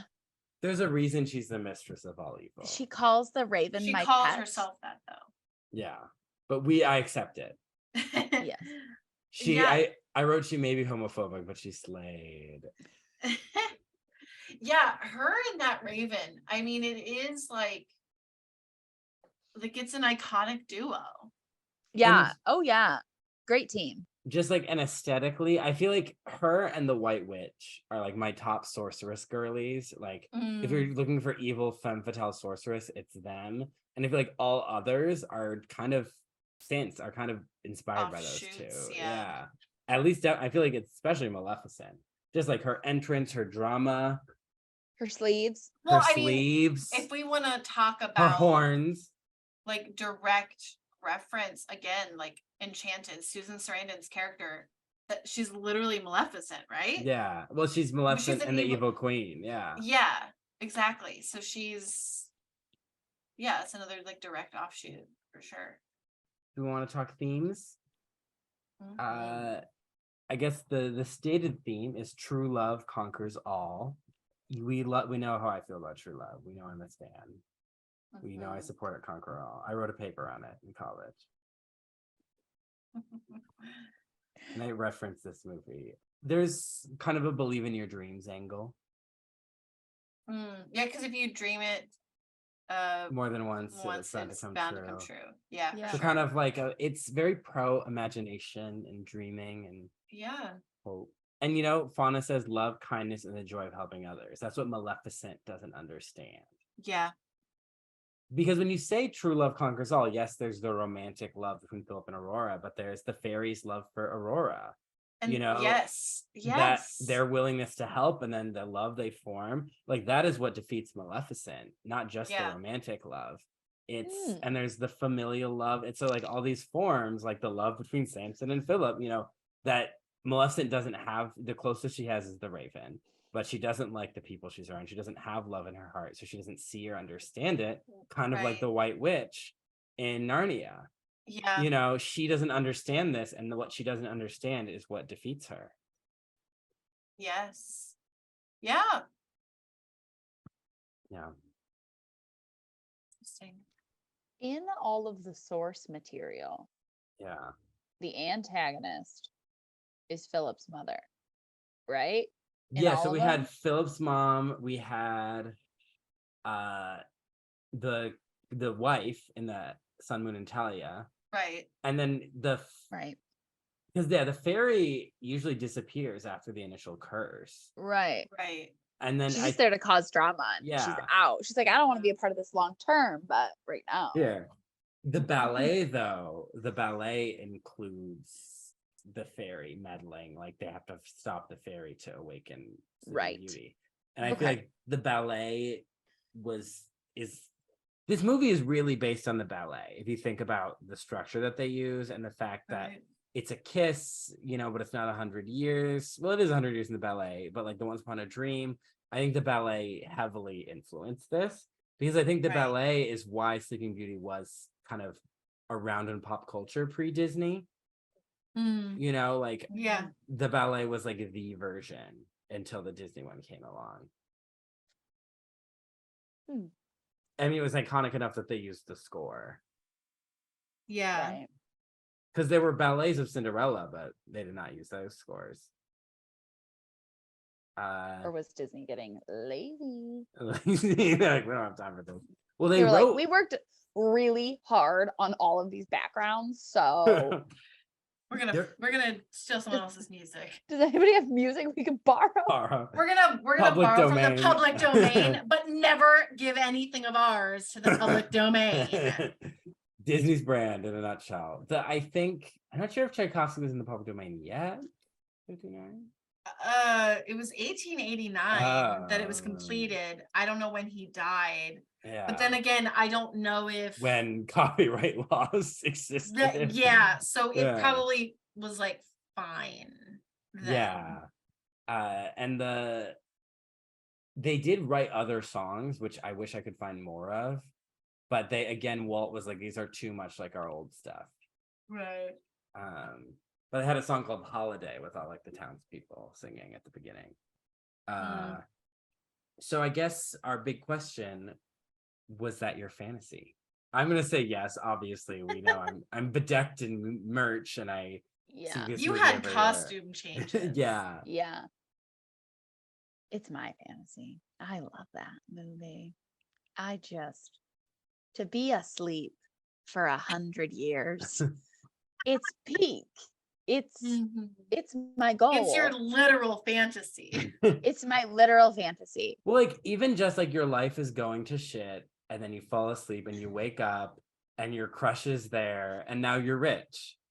Yeah. Yeah. Yeah. That is quite a fantasy. It has the Tolkien, he calls it a eucatastrophe, where everything goes from being bad to amazing. Yeah. Right. And it's my fantasy because the princess, like I want to be the princess and she has to do so little. There's so little required of her, which I love. That It's a beautiful What's that? world too. It's a place I'd enjoy to live in, you know, the woods, the Mhm. cottage, the castle. I'm gonna say yes, it was my fantasy because I did really enjoy it and I was surprised by how much I enjoyed it. It was fun. I think also like the characters, all of the characters are so endearing. Even like the kings who could be just like so annoying, like they were kind of fun and silly. Yeah. Like they could have been incredibly problematic and like it was like fine. But also I did kind of become obsessed with sort of like I said, that whole ordeal of like thinking you're one person and coming into this whole other life that to others from the outside would be like, oh wow, this is so spectacular, you're a princess now and you're rich. And it's like, yeah, but there's so much baggage that comes with that. And just like I kind of became obsessed with that. So central theme in Briar yes, exactly.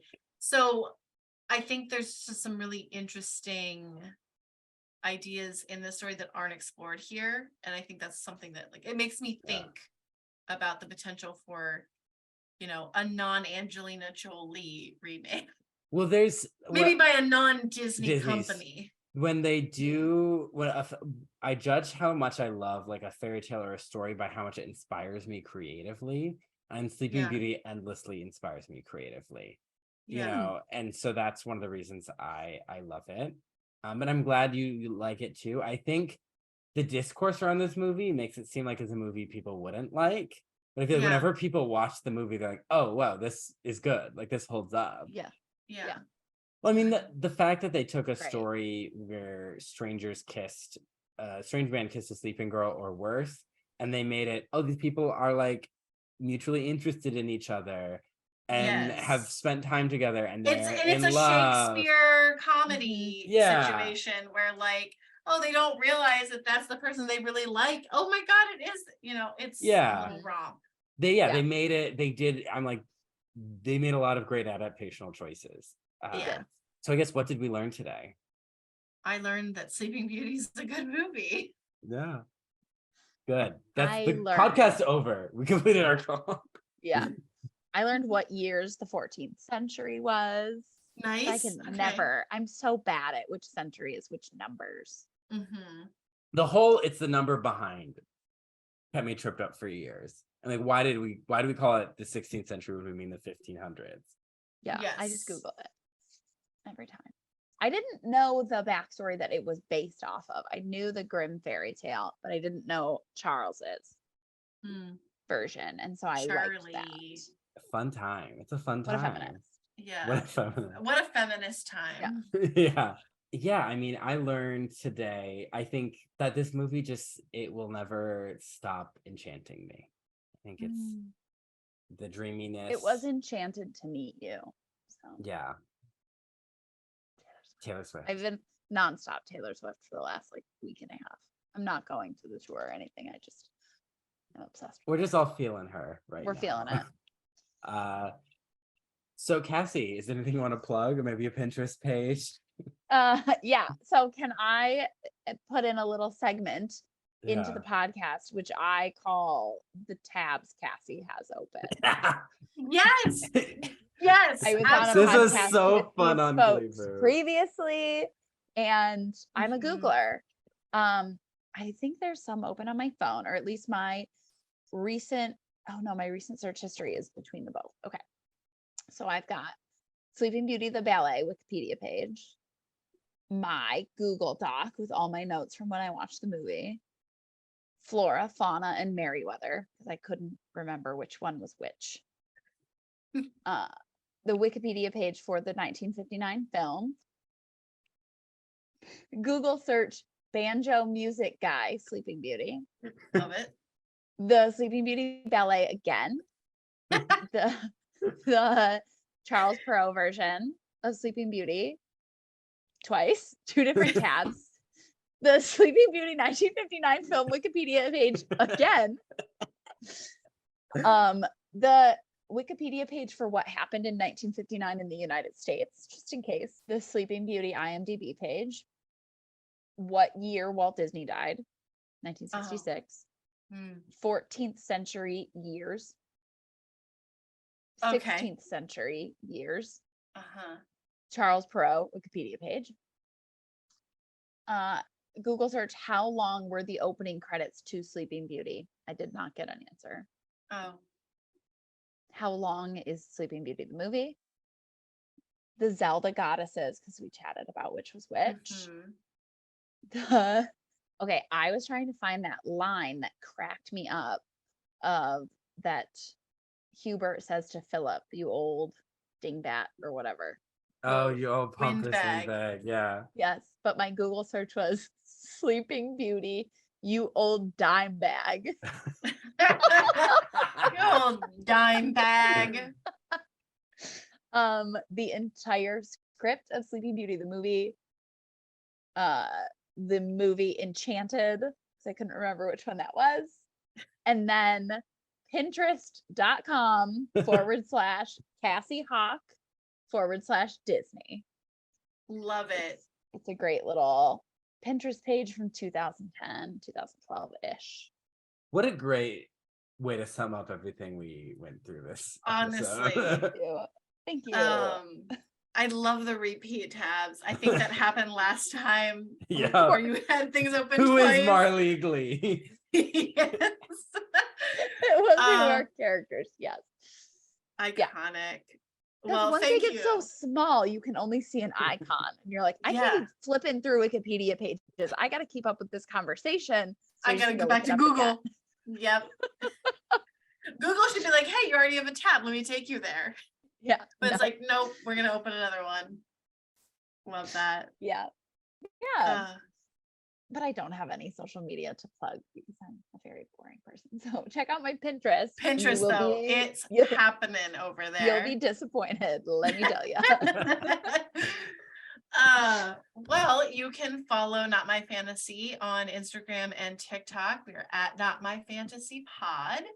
And if you are watching on YouTube, smash that like button. Hit the subscribe button, Consensually, the like button is awake, and so is the bell notification. Yes, they're all awake. They all want to be pressed. They're begging for it. And as are we. In a verbal, clear way. Yes. Why is this the bit? But anyway, yes, please subscribe, leave us a comment. Let us know what you love about this film. I'm assuming a lot of people have seen it except for me. So yeah, I mean, what do you love about this movie? Tag yourself. Which fairy are you? And we'll include Maleficent in that. If you want to identify as Maleficent, that's fine. Go ahead. But also, doesn't matter where you're listening, head over to Apple Podcasts, give us a 5-star review, leave us a little comment, tell us how much you love us, share us with your friends and family. Again, we will be reading off 5-star reviews pretty soon, so be sure to head over there to get a shout out on the pod soon. And yeah, Cullen, back to you in the forest. Back to me in the forest. You can follow me on Instagram at Cullen Ever After. Remember to kiss those you love truly, now and always, if you have a relationship where that is appropriate, or you can just hug them and say I love you for friends and siblings and people you don't kiss. And I said a hint about a unicorn tapestry. Part 3 of our exploration for medieval movies about resurrection, our spring theme. We had someone dormant, we had someone resurrect in this movie by the power of love. Aslan, Aurora. Who's next? Amalthea. We're talking The Last Unicorn. We're going to talk about the novel by Peter S. Beagle and the film adaptation also by Peter S. Beagle. And we're going to talk about unicorns and their history. And we're going to see some nips because there are lots of boobs in this movie. Awesome. Yeah. And our guest will be a returning guest. You Glee booties might recognize her, Alyssa You should. Swearingen. If you're a Glee booty, you really should. Alyssa But she's Swearingen is back. She was We've resurrected her. Yeah, she's like, you gotta have me on for this one. I was like, all right. Is this a live action? No. Animated boobs. Yeah. Including a creature with 3. Whoa. Hot, I guess. Made by the same company that made those Christmas specials, like Rudolph and Santa Claus is Coming to Town. Oh no, I hate those movies. But it's very different tonally and animation style. It's like a 2D animation, and it's okay. Thank God, I hate those movies. That Herbie who wants to be a dentist, fuck him. I hate him. I love Herbie. I'm Herbie. Herbie. Give me Herbie Bullet Loaded, the car with Lindsay Lohan. we'll get to those Christmas specials someday. I thought you were gonna say we're gonna get to Herbie Fully Loaded. we might 20 years here we are. Cars. Herbie Fully We should have a Loaded. Cars month. We talk about the Cars movies. We talk about Herbie Fully Loaded. Chitty chitty bang bang. Bang bang. We have to. It's gonna happen. If you Uh. want a Cars themed month or season on Not My Fantasy, smash that like button, Let subscribe to the us YouTube know. channel, give us a 5-star review, and we will see you next episode. Next episode. Cassie, thank you so much for coming Thank on. you. Thank you for having me. Such a great time. Love Sleeping Beauty. We love Aurora. Aurora, thank you for being a doll whenever I meet you. Yeah. Thank you for being a peach and Yes. lovely. All right. Till next time, listeners. Bye. Bye. Bye.